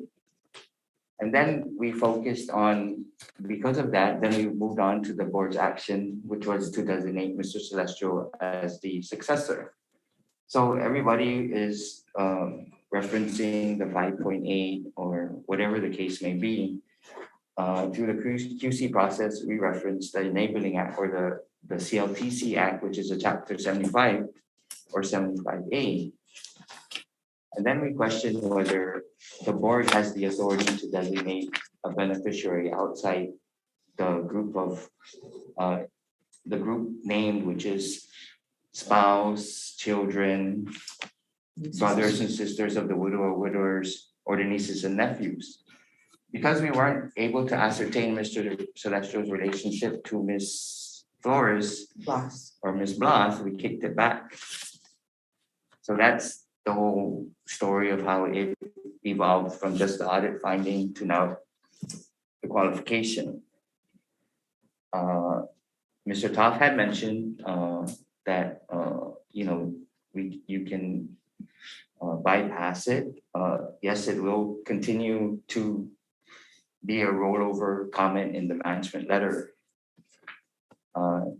What will happen after 3 times? I can't tell you that. I don't know.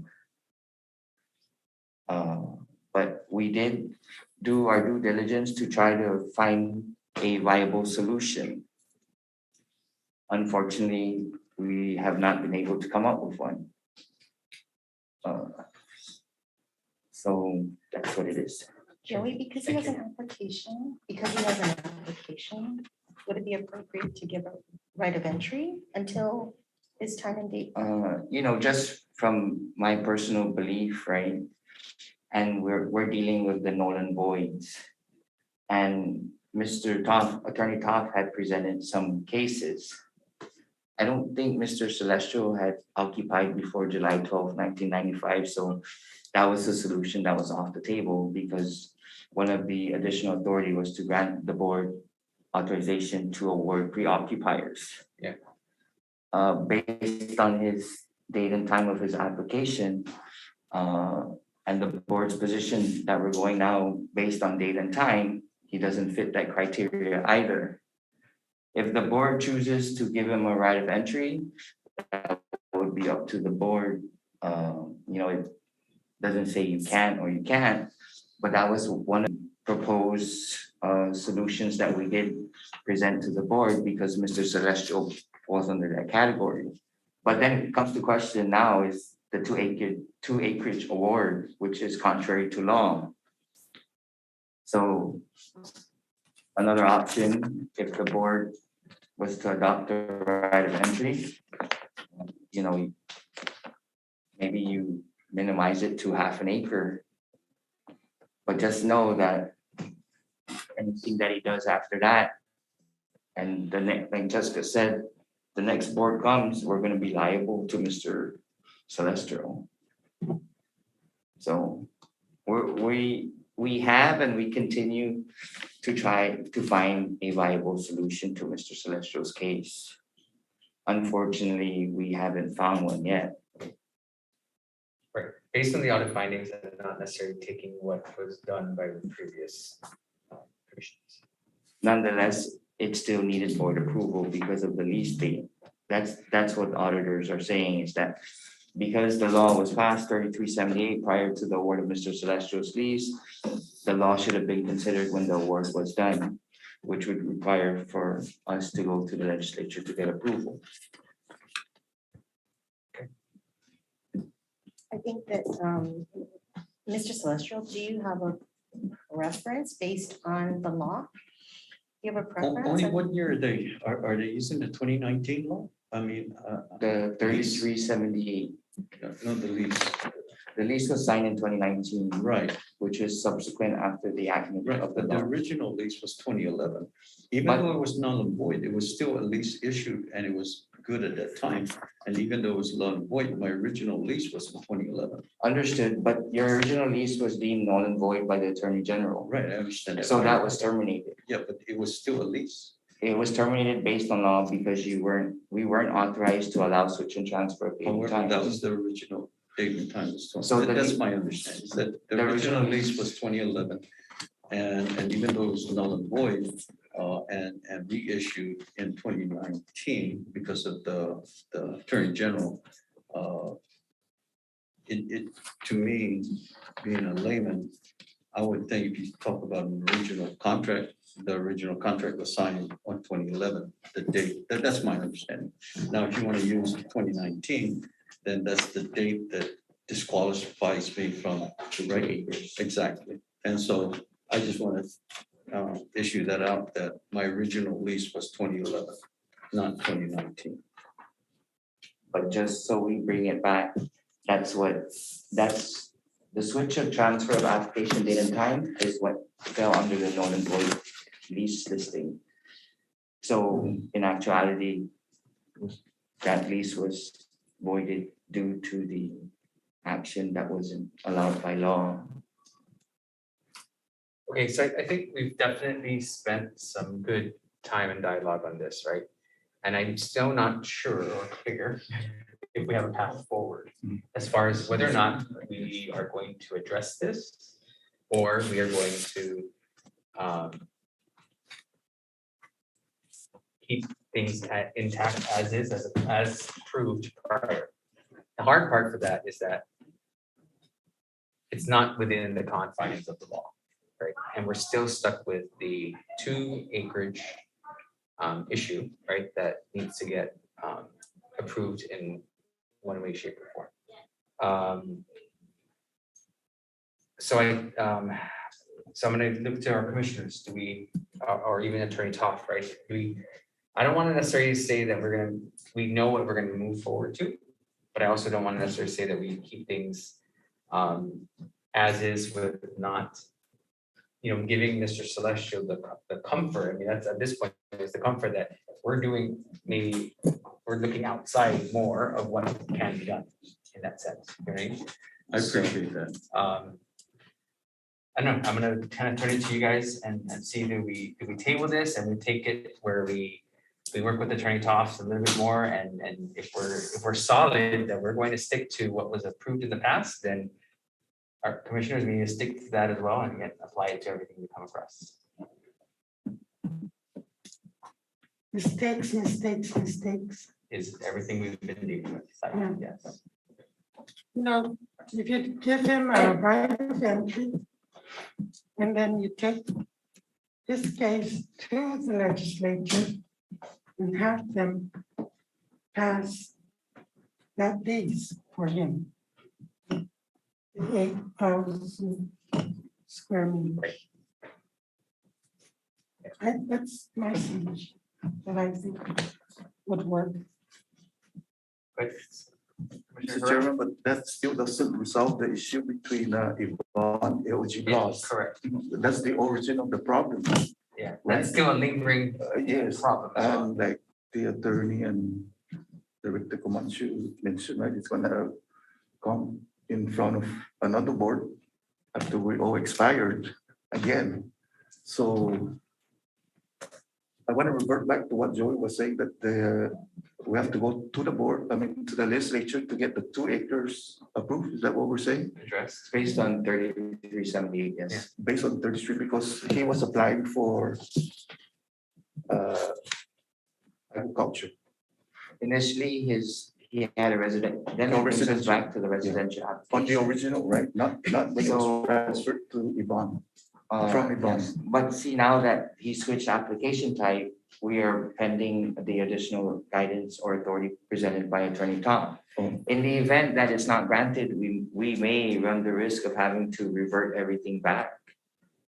So that's another issue, because he was a residential applicant, he switched to agriculture. There's another problem. And agriculture is 2. Just the switch of application type is another issue. Yes, okay. All right, so that's another one, aside from Yvonne's switch. Yes. So what if he goes back to his original application from the 21st or 2021? 2001. 2001. And apply. He still has his current application. Yeah. But because the board took the position of we're going by date and time, there's no way for us to. I understand, date and time for agricultural and residential. Yes. We got one more option, which is number 3 of section 2, section 75-107. Not less than 1 acre, not more than 20 for grazing. That would resolve the 2, you know what I'm saying? It won't, because in the law, the 3378 only exempts subsistence farming and residential. Except subsistence? Farming and residential. So in our act, subsistence farming is considered half acre or less. Subsistence? Yeah. And where does grazing fall under? Grazing has its own line item. Yeah, that's what I'm saying. So he applies for grazing. But nonetheless, because it is an acreage over what's allowable by law, we have to get legislative approval. Yeah. And If then he it- applies for grazing, He can apply for an agriculture lease. yes, or, He can state that he's going to be having grazing activity. yeah, But nonetheless, it's gonna be over half an acre, because just the discussion I heard earlier, 1 acre per head of cow, yes, it's still gonna need to be approved by the legislature. understand. And if we approach the legislature with that angle, right, then we don't have to address the Yvonne Flores and the Yvonne Young Railroad Loss issue. We still It's have right. to, because the premise of awarding the lease was based on Ms. Yvonne's application. Yeah, that's what I'm saying. We void everything from the BLOS. But he's gonna switch application type, which he already did, is gonna be another issue, because we've just met with the speaker last week. Okay, So we had informed her that, we will be sending the additional authority request. Now, if that specific additional authority is not approved, then, like I said, the liability is we may have to go back and revert everything. So aside from Mr. Celestio's case, we have many that have switched application types. Some have even had loan guarantees, some have surveyed, some have constructed their own house with their resources. So if that's not approved, our liability is gonna skyrocket. on the switching, Yes. I see. Yeah, So, so there's other impacts that yeah, so happens. I'm hearing that the switching is limited to, you Not- cannot switch? Not limited, but initially it was allowed. But unfortunately, we applied the concept of the null and void, which is the law doesn't say you can or you can't switch application type. Oh, okay, that would be one issue. So that's why there's a moratorium. We placed a moratorium on that to allow for Attorney Todd's additional authority to go through the process. So if it's approved, it's gonna be an easy way for us to fix. Nonetheless, we have to terminate, but then we can allow and then reissue. Because I don't think if it's approved, we can virtually actively apply that, right? Well, it depends how we work. How it's written. Yeah, and I think. That's We where can. I'm heading. I think we should, because Depends on the that was the whole language. purpose of trying to resolve some of the null and voids as well. So So there's still room, there's room to allow, yes, there's still hope to allow for the switch of application type On the at this switch. point. If the legislature Passes it. So it's in the speakers. Not yet. We just had a discussion and we're gonna be forwarding it to her. And maybe that's the solution to this, is to try and fix it through that rule That rule, passage, we're working on, basically, yeah. and use the combination of the examination of the null and voids and also the application type switches. Yeah. So Joey, we're up for another audit, right? We will, our audit will conclude within, I wanna say 2 weeks. Yeah. Maybe less. Right. But nonetheless, Mr. Celestio's case, because it hasn't been adjudicated yet, it will be It's there. rolled over. Right. And this is the Second second, this will be the second ding for us? I think second or third, I'm not too sure. All right. Is that second one? Uh, The The shows second up on the mention shows up on audit. the audit report. Oh, Yeah. it'll be the second. Yeah. So, okay, Commissioner, I think let's take, let's table this. Let's work with, we'll do our best to see what, if we're gonna take the angle that needs to go through legislation, right, that will cover this. We hope so. That may cover Yeah, this, yeah. right? I know that we need to make sure that we part and parcel those authorities, right? So it strictly will cover X and et cetera, right? So let's table this, Mr. Celestial.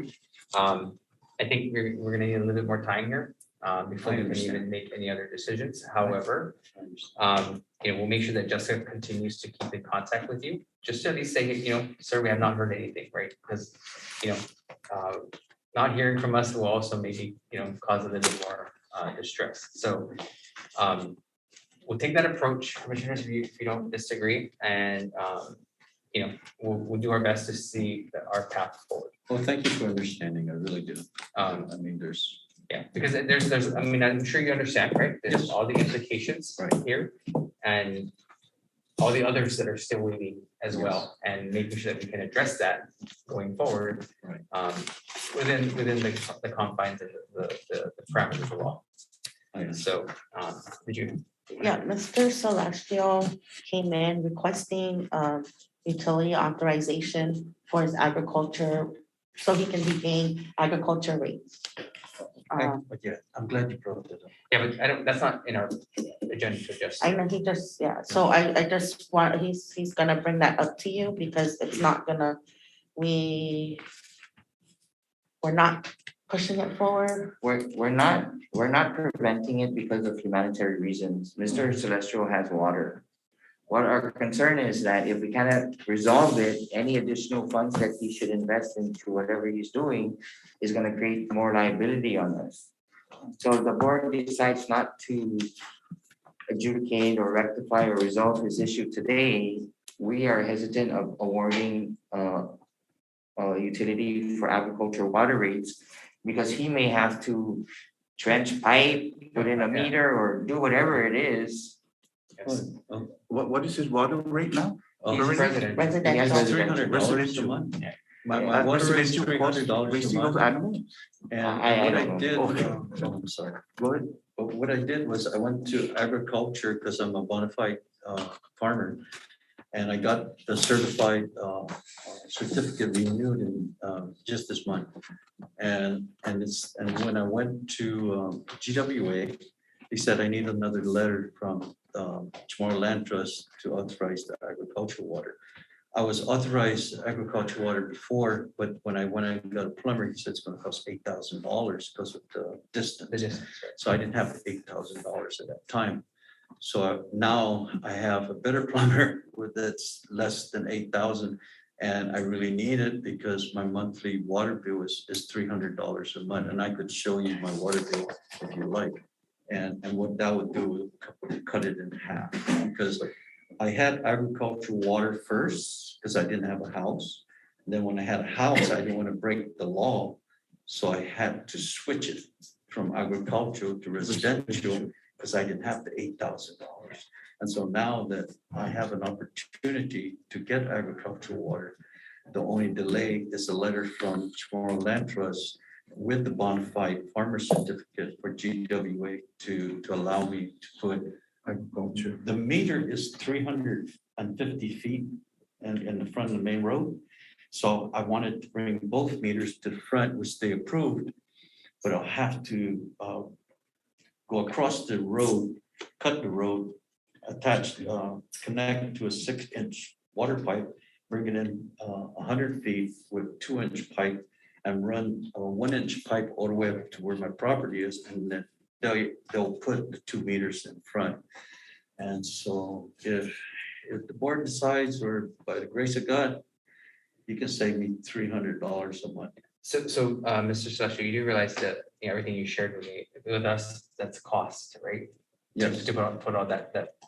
Now, you invest that today, and I'm not saying that things will go awry, but if the unfortunate circumstance does arise, you're sunk that cost. Yeah. At this juncture, right? I understand it. I mean, even when I moved in, they gave us a 5-year, tax exemption for me to put in my own water, and that costs thousands of dollars just to put in my water, and it's not easy. No, I understand, and again, you So just demonstrated going across I'll the take the road. costs, Yeah. but I hope and pray that's not the issue, that we're looking towards diminishing the property that was given to me. That, I'm sure that you're gonna look at every aspect to try and, Yes. like you said, you go to the legislature, you make the language correct for both issues, and they approve it, then we're fine. Yes, and that's gonna take time, right? And especially if it's having to go to the legislature, so. Yes, I'm just asking now, since I have that plumber, because I don't know when I'm gonna get another plumber like No, I that. agree. I don't find, for me personally. Yes, sir. I don't find that a good way to move forward to invest all that money. Again, if in case, what if it doesn't pass in the legislature? Well, at least I don't have $300 bill. At the same time, I think we create a liability to. Yeah, we create liability for the trust.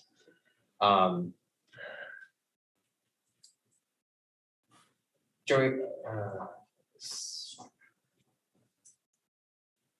commissioners? Liability for the trust in being liable for him hooking up to a 6-inch The line. cost, All of everything is whatever going he to be invests. spent. Whatever he Let's say he invests. spends $6,000, right, or $8,000. So we're saying that the liability for the trust is to pay the $8,000. In And addition if he to, declares today that you foot the bill In and not, addition to the 500,000. and not request.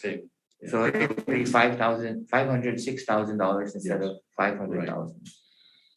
So if in the event that his case cannot be resolved in his favor, and we have to pay back Mr. Celestro, so it's 6,000 more, or whatever the cost is gonna be more to what he spent, or For the water. whatever he can substantiate through receipts or through an appraisal. So But then you got the 6-inch hookup into that lateral. whatever he spent for, so he So- just mentioned he has to cross Yeah. the easement, so there needs to be an encroachment permit Yes, and all that great stuff. right. So it may be more than 6,000, just the permitting alone. I don't know, but But then the plus side on that is that once you cross the road from the 6-inch, and if anything should go right, that would benefit the other, that lateral block, it should. right? Because where are we talking about here? Calincota. Okay, Chalangkota, where? Machinao. Machinao now. So if here's the main road and here's the lateral where he's at, you, No, it's not much enough. Machinao now? No, it's not. It's Chalangkota. Chalangkota. And we're CNH Farm. Yes, is that- CNH Okay, farm. all right. So the water is on the CNH side. Yes. Yes, and CNH is here, you cross with the 6-inch, right? No, the 2-inch from the 6-inch. 6-inch to 2-inch, then your lateral between you is how many more lots in? That would benefit from that crossover, that's my point. Okay. There They're running, in the long term, you will feed more customers in that area. there's a long-term benefit in terms of And the more connectivity. customers you have, the more CHamoru Land Trust can gain, the more tax and revenue can gain from that initial seed. Just, We look at the 8,000 as it's a big, right? Yeah, no, But no. you- Sorry, go no, ahead, no, I'm no, sorry. I don't I'm mean to done. interrupt. No, I'm finished. I completely, like to think that the other case, Mr. Herrera, I completely see the benefit, 100%. And then, however, right, we can, if that's how we're, if in this case, it might be a lot more that we would, be,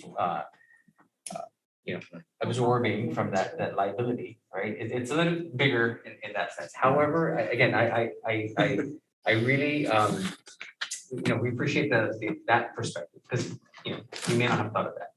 But in that sense, though, I think, again, if we could work, especially just give us some time.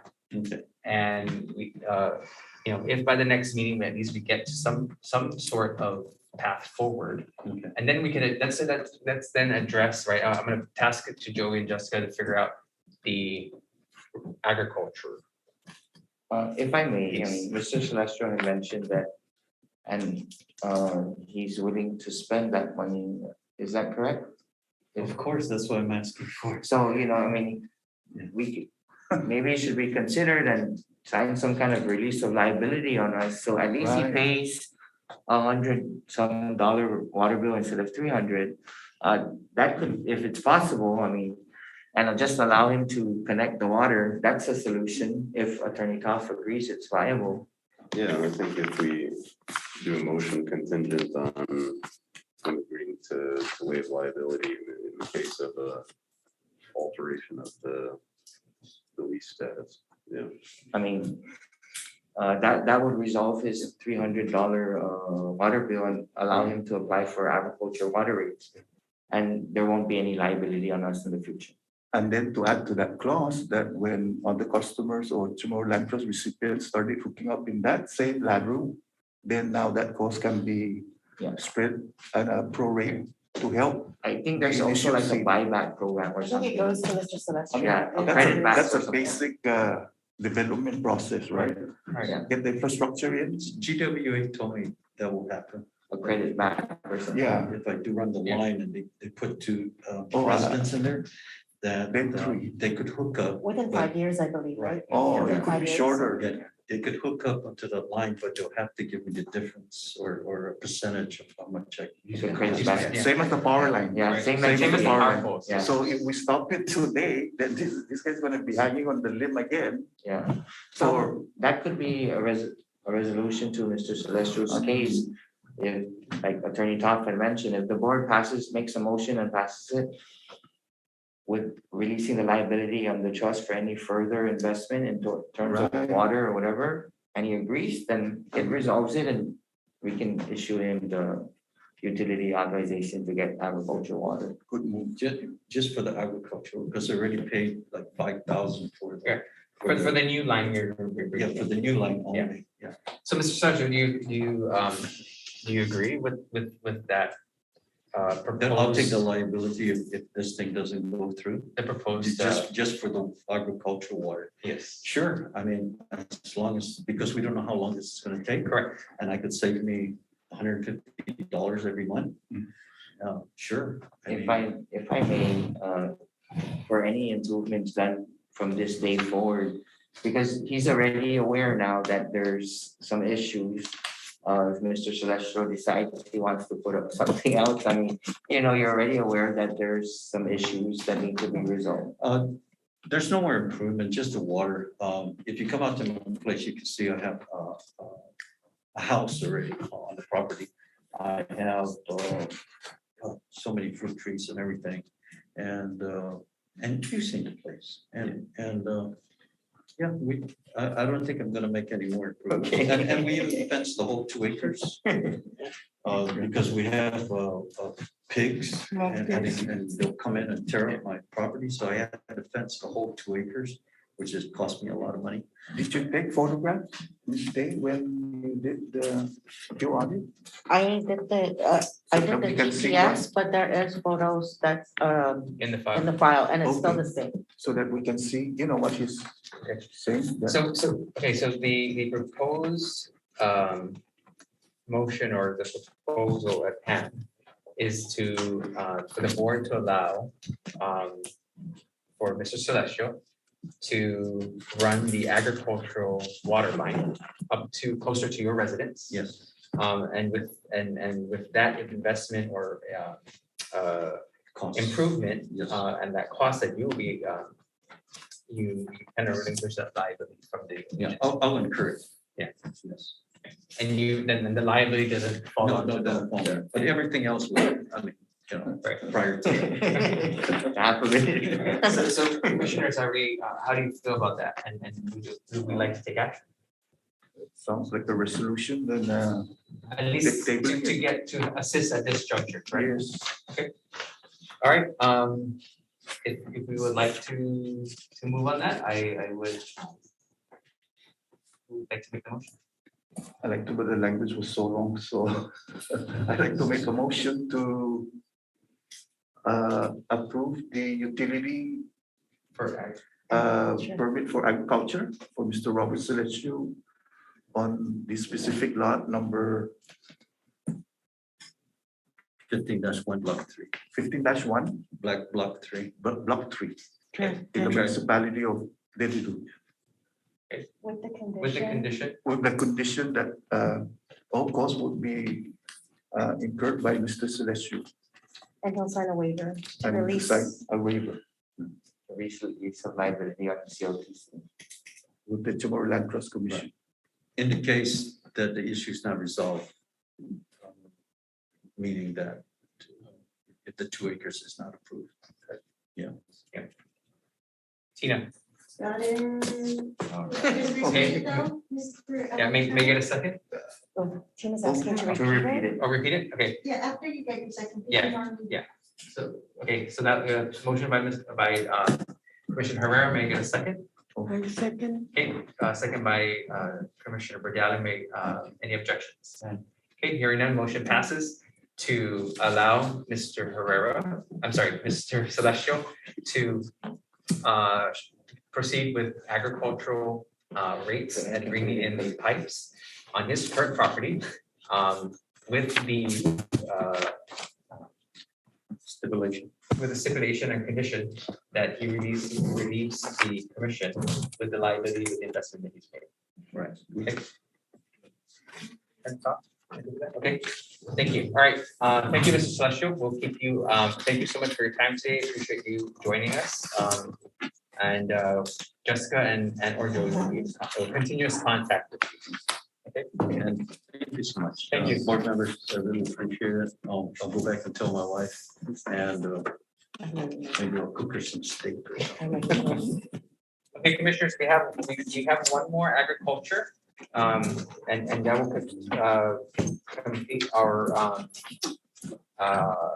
constituents, and then we move into commercial. And I know Commissioner Sanchez has to leave us, but we still have quorum. So I need to just confirm that Commissioner Herrera and Commissioner Mediati, we can at least get through commercial 3A.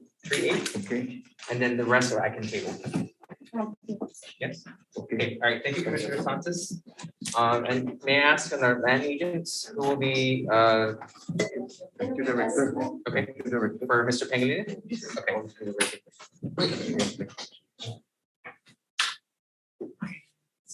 So, the case before you is Pedro Cruz Pangilinan. Applicant's date and time is April 3rd, 1998 at 11:11 a.m. Application number 4568, application type agriculture. Priority is not applicable. Preoccupier, he states that he is a preoccupier on the application for lot 5402, Pocket, Manila. There is a mayor's verification signed by the Manila mayor, Nonito C. Blas. Land use permit number 444. And the issue today is the request to take over application rights surpassed 180 days, and then to cancel the application and remove the applicant's name from the waiting list. Okay. The chronology would be on April 3rd, 1998, agriculture interview report. He stated that he has a land use permit, number 444, Pocket, Manila. He did designate a successor. January 27, 2003, Manila mayor's verification was submitted. On the same day, a letter for Typhoon Pongsonghua assistance signed by Acting Administrative Director Jesse L.G. Paris. January 3rd, January 28, 2003, an inspection report compiled by Roki, 80% use of the area with the 40 by 50 wood and tin structure. On June 30, 2003, an unrecorded special power of attorney for the applicant was submitted.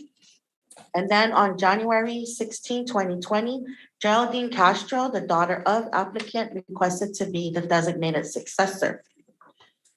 So with that said, is Miss, are you gonna move now to the findings? Sorry. Oh, no, go ahead. So, yeah. Miss Geraldine Castro was not the designated successor. It was actually Mr. Pangalinan's wife. However, she passed away. As well. Yeah, So as both well. are deceased. Both are deceased. Okay. Do you know the dates when they passed? Yeah, down in the summary. Mr. Pangilinan passed away November of 2007. Thank you. And the wife in 2011. Thank you. Oh, there you go.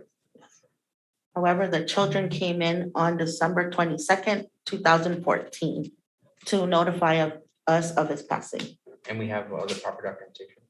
Yes, But it surpasses the 180 days. correct. Because he Okay. passed away 2007 and they came in 2014.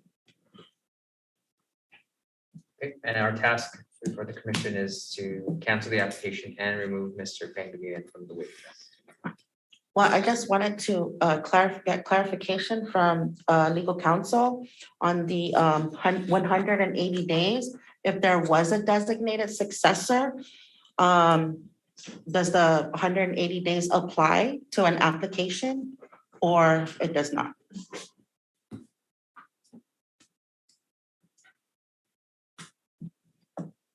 Because in this case, there was a beneficiary designated, Yeah. however, she passed away. But does the 180 days still apply according to 5.8?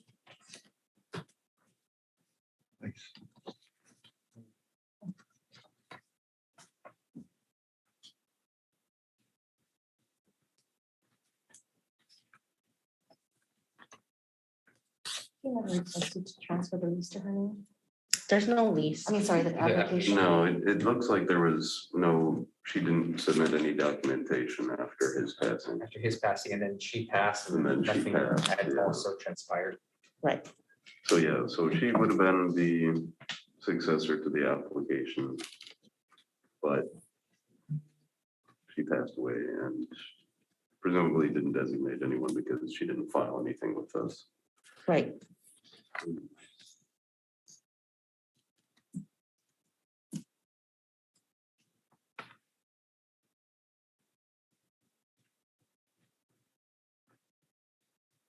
That may be an issue that I need to look at a little further. I don't Okay. think it's something I can answer kind of snap off the top of my head at the moment. I don't think I've seen this issue before as far as. Yeah, 'cause neither came in. Right. Well, because usually if, you know, one person passes and nobody comes forward, it's because they didn't actually put a beneficiary in and then somebody comes in. But we haven't had an issue where they've had a beneficiary and then that person also passes away and then. Yeah. Okay.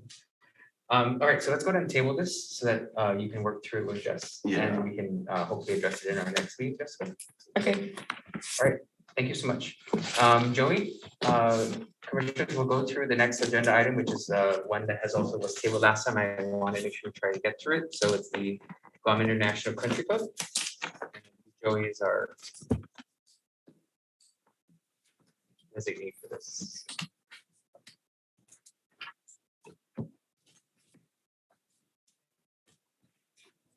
Thank you, Jessica. Thank you. Thank you, Jess. Right. Joey, do we have anyone from GICC today? No, but we weren't able to attend and set these last minute. Informant. But they did send an email requesting that their request be discussed. If it's acceptable or not by the board. Okay. So today we're presenting to you the Guam International Country Club, which they operate a golf course on lot 10122-12, municipality of Dedido. Their lease acreage size or the size of their lease, the property size is 829,124 plus or minus square meters less 28,328 because it's being used by GP and GWA. Our issue with GICC is the non-payment of monthly lease fee. Amount due as of March 1st, 2022 is $611,146.08.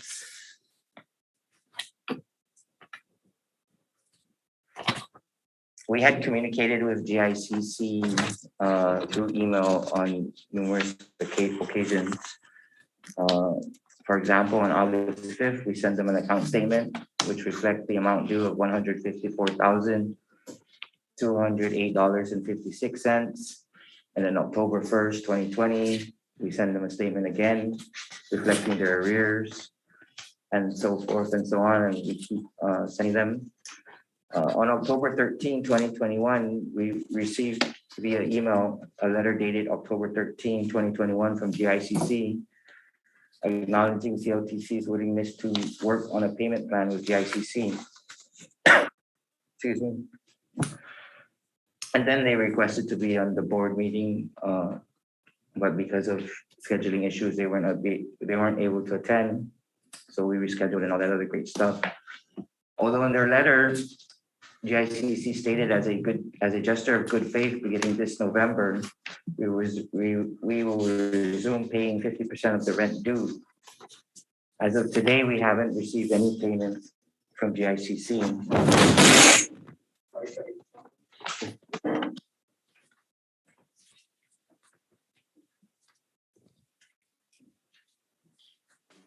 You can go switch to the other table.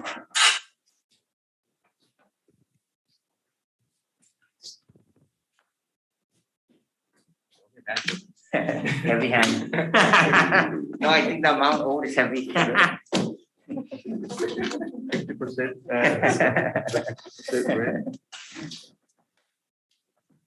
So we haven't received any payment, any good faith payment, as they stated in their letter on October 13. We did, Acting Director Camacho and I, we did meet with GICC representatives and their attorney. We had mentioned some kind of deferment plan. The request was an abatement. An abatement. Now their request now is a rent reduction of 50%. So part of your packet, you'll see GICC's letter dated February 28, 2022. And after the letter, there's a breakdown of how they will make payment, but they won't commence payment until January 2023.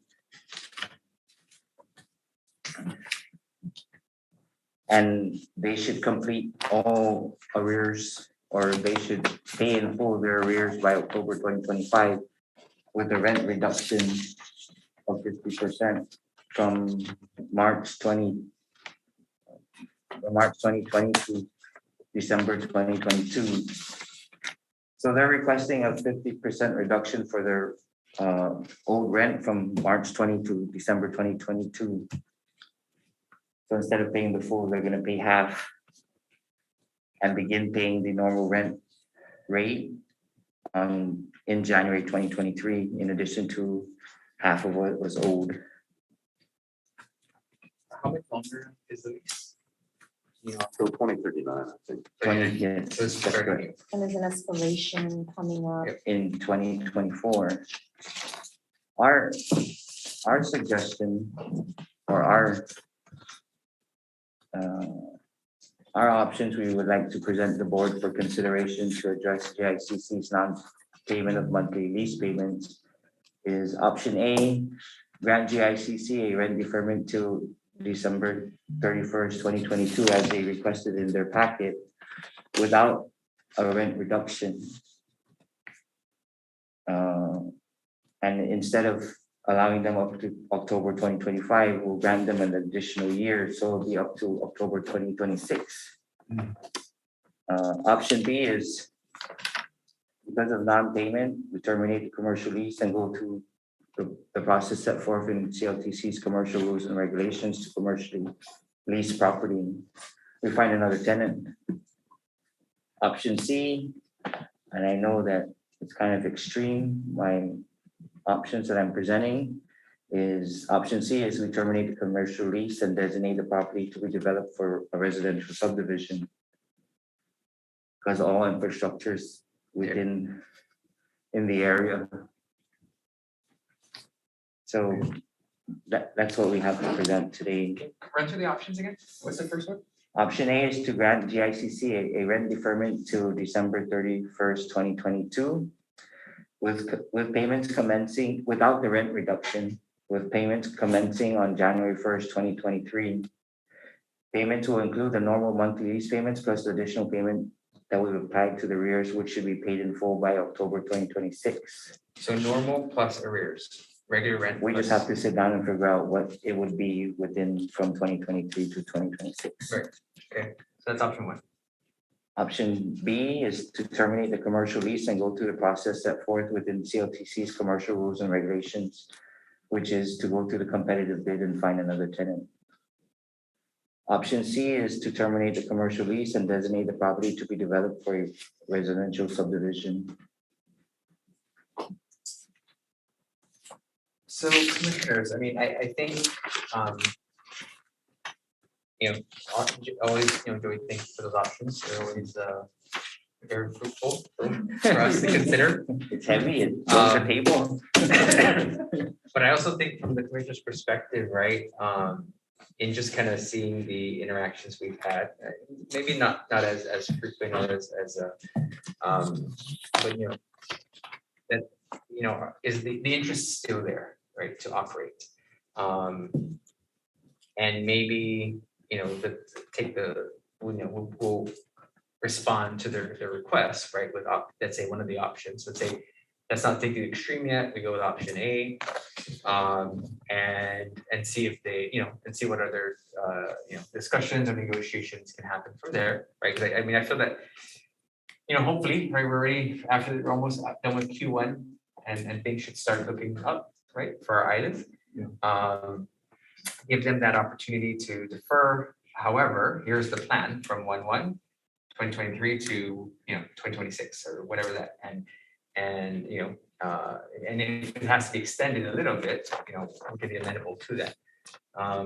But I think, let's come up with that dialogue and start there, or, without anything as extreme.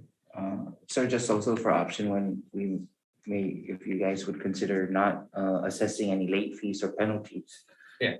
We all understand that their lack of non-payment was probably due to the COVID-19, so that's a break too. Also, in addition to extending the payment, the payment plan, instead of 2 years that they mentioned, we give them 3 years without any penalties or interest or. I have a question. Do they have any assistance from the federal government? According to them, they weren't able to obtain any. And the monies that they did get were for employees. This is when they're another February.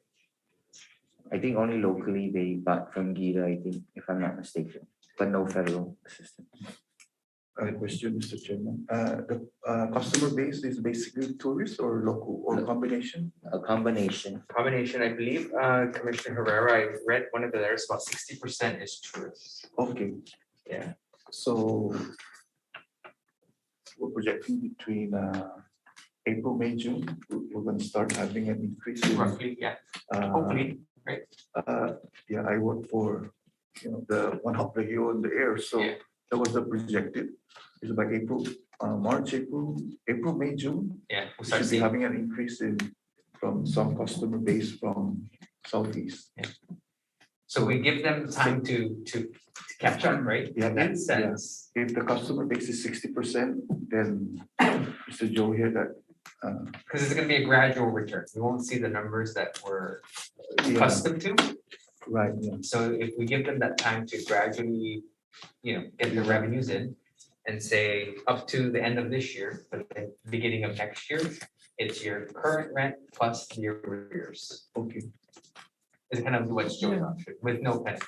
We just need to figure out what the additional would be, given that we're giving a 3-year amortization payment plan for them. So to your point, now we are expecting, Yes. and then we just, let it, the numbers will gradually increase over time, right? Through the end of the year, and then hopefully some extra normalcy. And hopefully they go to GICC. Yes. That's the other one, right? 'Cause of all the other golf courses we have. One thing also mentioned by GICC representatives is the rate for the locals doesn't match up or even come close to the rates in the United States. Their rates are determined by the CCU. So some kind of support from the board to not drastically increase the rates, but to have some kind of increase would be supportive to them. And CCU is the Commission on Consolidated Commission. Consolidation. on utilities. So they determine their local rates. So, if the board can provide some kind of support to at least increase it. Like I said, not drastically, but $1 or $2 might go a long way. Okay, commissioners, are we open to taking the first step or giving Joey the authorization to take the first step to have those dialogues with his proposal. Let's say option one. Attorney, we don't need to put a motion on that, do we? Just giving Joey the authorization to move, having those discussions with the GICC? I mean, yeah, you can just tell them to begin the discussions as far as an actual decision on the final. Until they come to a final, Right. then we have to approve that. Yes. Okay, so, Commissioners, good? Okay, Commissioner Herrera, okay for you? Yes, that's fine. Yeah, okay, so we're not gonna do a motion, but we're just gonna give Joey the go ahead to have those discussions. And then until they come to a final conclusion, then they can come back to the table. For option one. For option one. Roger that. Could I also convey that the board would provide some kind of letter of support to address to the CCU for some kind of rate adjustment? I mean, that may be something they ask again, and it may sit well with them if the rates are gonna increase, that it may be feasible for them to pay, or who knows, but that's all. Okay. Chair Tucker, That one you might need a motion for. Okay. All right, so Joey, just to make sure I'm clear, so we're gonna offer a letter or give a letter out there in support of GICC's request to CCU for increase in local rates. Or an adjustment. An adjustment in the local rates. Now, that impact though, they go with that into the CCU, it's gonna impact every other business. I think. Every other golf because- course, for example, every other golf course. I don't think so, because GICC is the only golf course, I think, that has a. It's considered a Primary. public utility. Oh, public, okay. Because of the fact that it is a lease on through the CRTC. government of Guam. Got To it. the municipal golf something. So it's like a municipal goal. Yes. Okay, all right, that makes sense. So, okay, yeah, I mean, I think that'll be a good step forward that we would support that. And again, if that's the request from GICC, right, for us. Yeah, I mean, they mentioned it, and It's yeah, indirectly, they're asking for support. okay. Commissioners, any questions or objections there? Okay. No. So let's get for formalities and make sure we get a motion that we will. Just make sure we know what they want first before. Yeah, and so we would take, let's get the commissioners to approve that motion. And then Joey, you would draft the letter, and then, I can sign it. We'll inform, we don't necessarily have to draft it now. Yeah. But we can at least inform them that the board does support any reconsideration for rate adjustments. Okay. We don't need to put a dollar figure to what. Yeah, we for need sure, to- and then you come up with a letter. Okay. So Commissioners, let's get a quick motion on that, if we would like to take action in support of supporting the request for GICC to increase their rate. Or for a rate adjustment For for rate CCU. Rate adjustment for GICC with CCU. Yeah, because CCU determines the rate. Correct. Okay, so we can throw in our support on that, and then it's up to them to how they would go through. Okay, Commissioners, if you would like to. Opo, Miss Anne. Monica Kumanuensis. It's not working. Okay, Mr. Chairman, I would like to make a motion for CHamoru Land Trust Commission to inform the Guam International Country Club that we are in the open process to negotiate and support any Rate adjustment. transaction that may Rate adjustment. Right. rate adjustment for the future With Right. CCU. The CC. with CCU. Yes. You never good with that? Okay. May I get a second? I second. Okay, any objections? No. Okay, hearing none, motion passes. The board will support the request that GICC will have with the CCU in regards to rate adjustment. Thank you very much. Okay, we will table the unpaid application listing Joey, do we need to approve the budget request? No, but we can give you a little insight of what's going on. So, we recently got a letter from, the Office of Finance and Budget, which is overseen by Senator Joe San Augustine. Our budget is due, I believe, April 18 or April 19. But we are going to request at least, at the minimum, 1 week, at the most, a 2-week extension. What's happening now is we are going through the recruitment process. So we would like to complete that process prior to submitting our FY 2023 budget so that there's actual numbers instead of estimates to what the possibility might be due to the recruitment. So I'll give you an example. For example, any departmental recruitment we're doing, we're taking what we would assume would be the lowest position that may qualify for that position and taking the difference and just including it into our budget requests. Also for like the recruitments that are announced open, we're slotting them at step 1, although we know that, like for instance, the recruitment of a program coordinator 2 may not be slotted, come in as a step 1, but as a step 3 or 4 or 5, because we would assume that a PC1 would apply for 2 and they may be at step 4 and 2 steps up, and then it brings it back to step 3 under PC2. So we just want to provide the definite numbers due to the recruitment. I don't think they would have an issue with a 1 week or 2 week request for extension. Sounds good. So once you're ready, Brett would then take it up onto. Yes, and then, if the board meeting is Doesn't prior coincide, to, yeah. we can present it to you guys at the next board meeting of what we requested. Okay, thank you. Last couple items on the agenda, the financial reports. Do we need to go through? Is there anything glaring out there that we need to discuss? No, but we can just jump right in at least to, I can be really quick on December and January. Okay. So for December 2021, the CLTC Operations Fund collected $390,294.18. The payment from GTA is why it's so high. They're a good paying customer of ours. This CLTC Survey and Infrastructure Fund generated $834.33. CLTC's Loan Guarantee Fund generated $22,649.24, totaling a total collection for all 3 funds, $413,777.75. We are unable to report on our non-appropriated funds due to no bank statements, but we're working on that.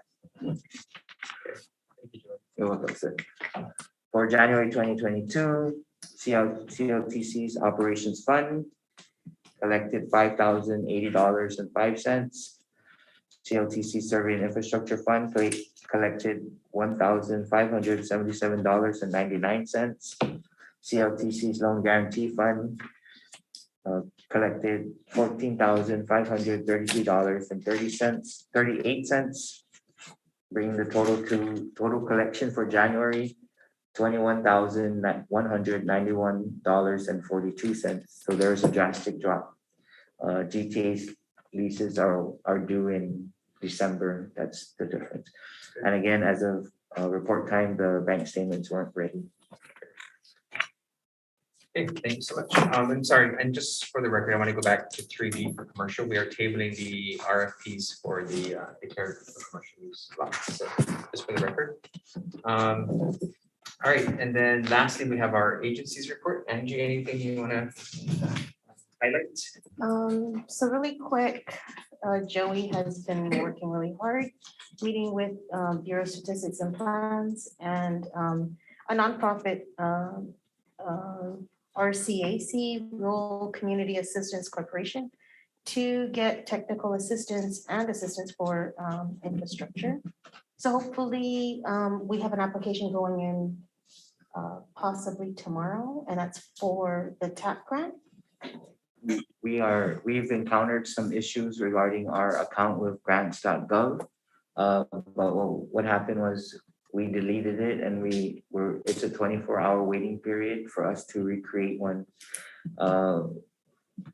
We received source codes, but when we entered it, it worked once. And after that, it locked us out because we tried to re-enter and it just locked the account. So we requested to delete it and then we will reestablish first thing in the morning tomorrow. Hopefully that's the 24-hour reset period. Nonetheless, the deadline is April 1st, so we still. We still have time. weeks, yeah. Good. And then with regards to our affordable housing subdivision, the RFI was published. We received 3 submittals. Joey and I will be meeting, I've requested a meeting with DPW, so we're just waiting on them. Hopefully we can create an RFP. Soon. Great, Yeah. sounds good, that's great. So just for the Commissioner Herrera, that's our affordable housing that we're looking up in Jigo, the one across Gain. So that would yield us, right, of going through this through, remind me the number? 166. 166 houses. Okay. Yeah, so, yeah, so that's it's exciting. It's just taking through the process and going through that development effort.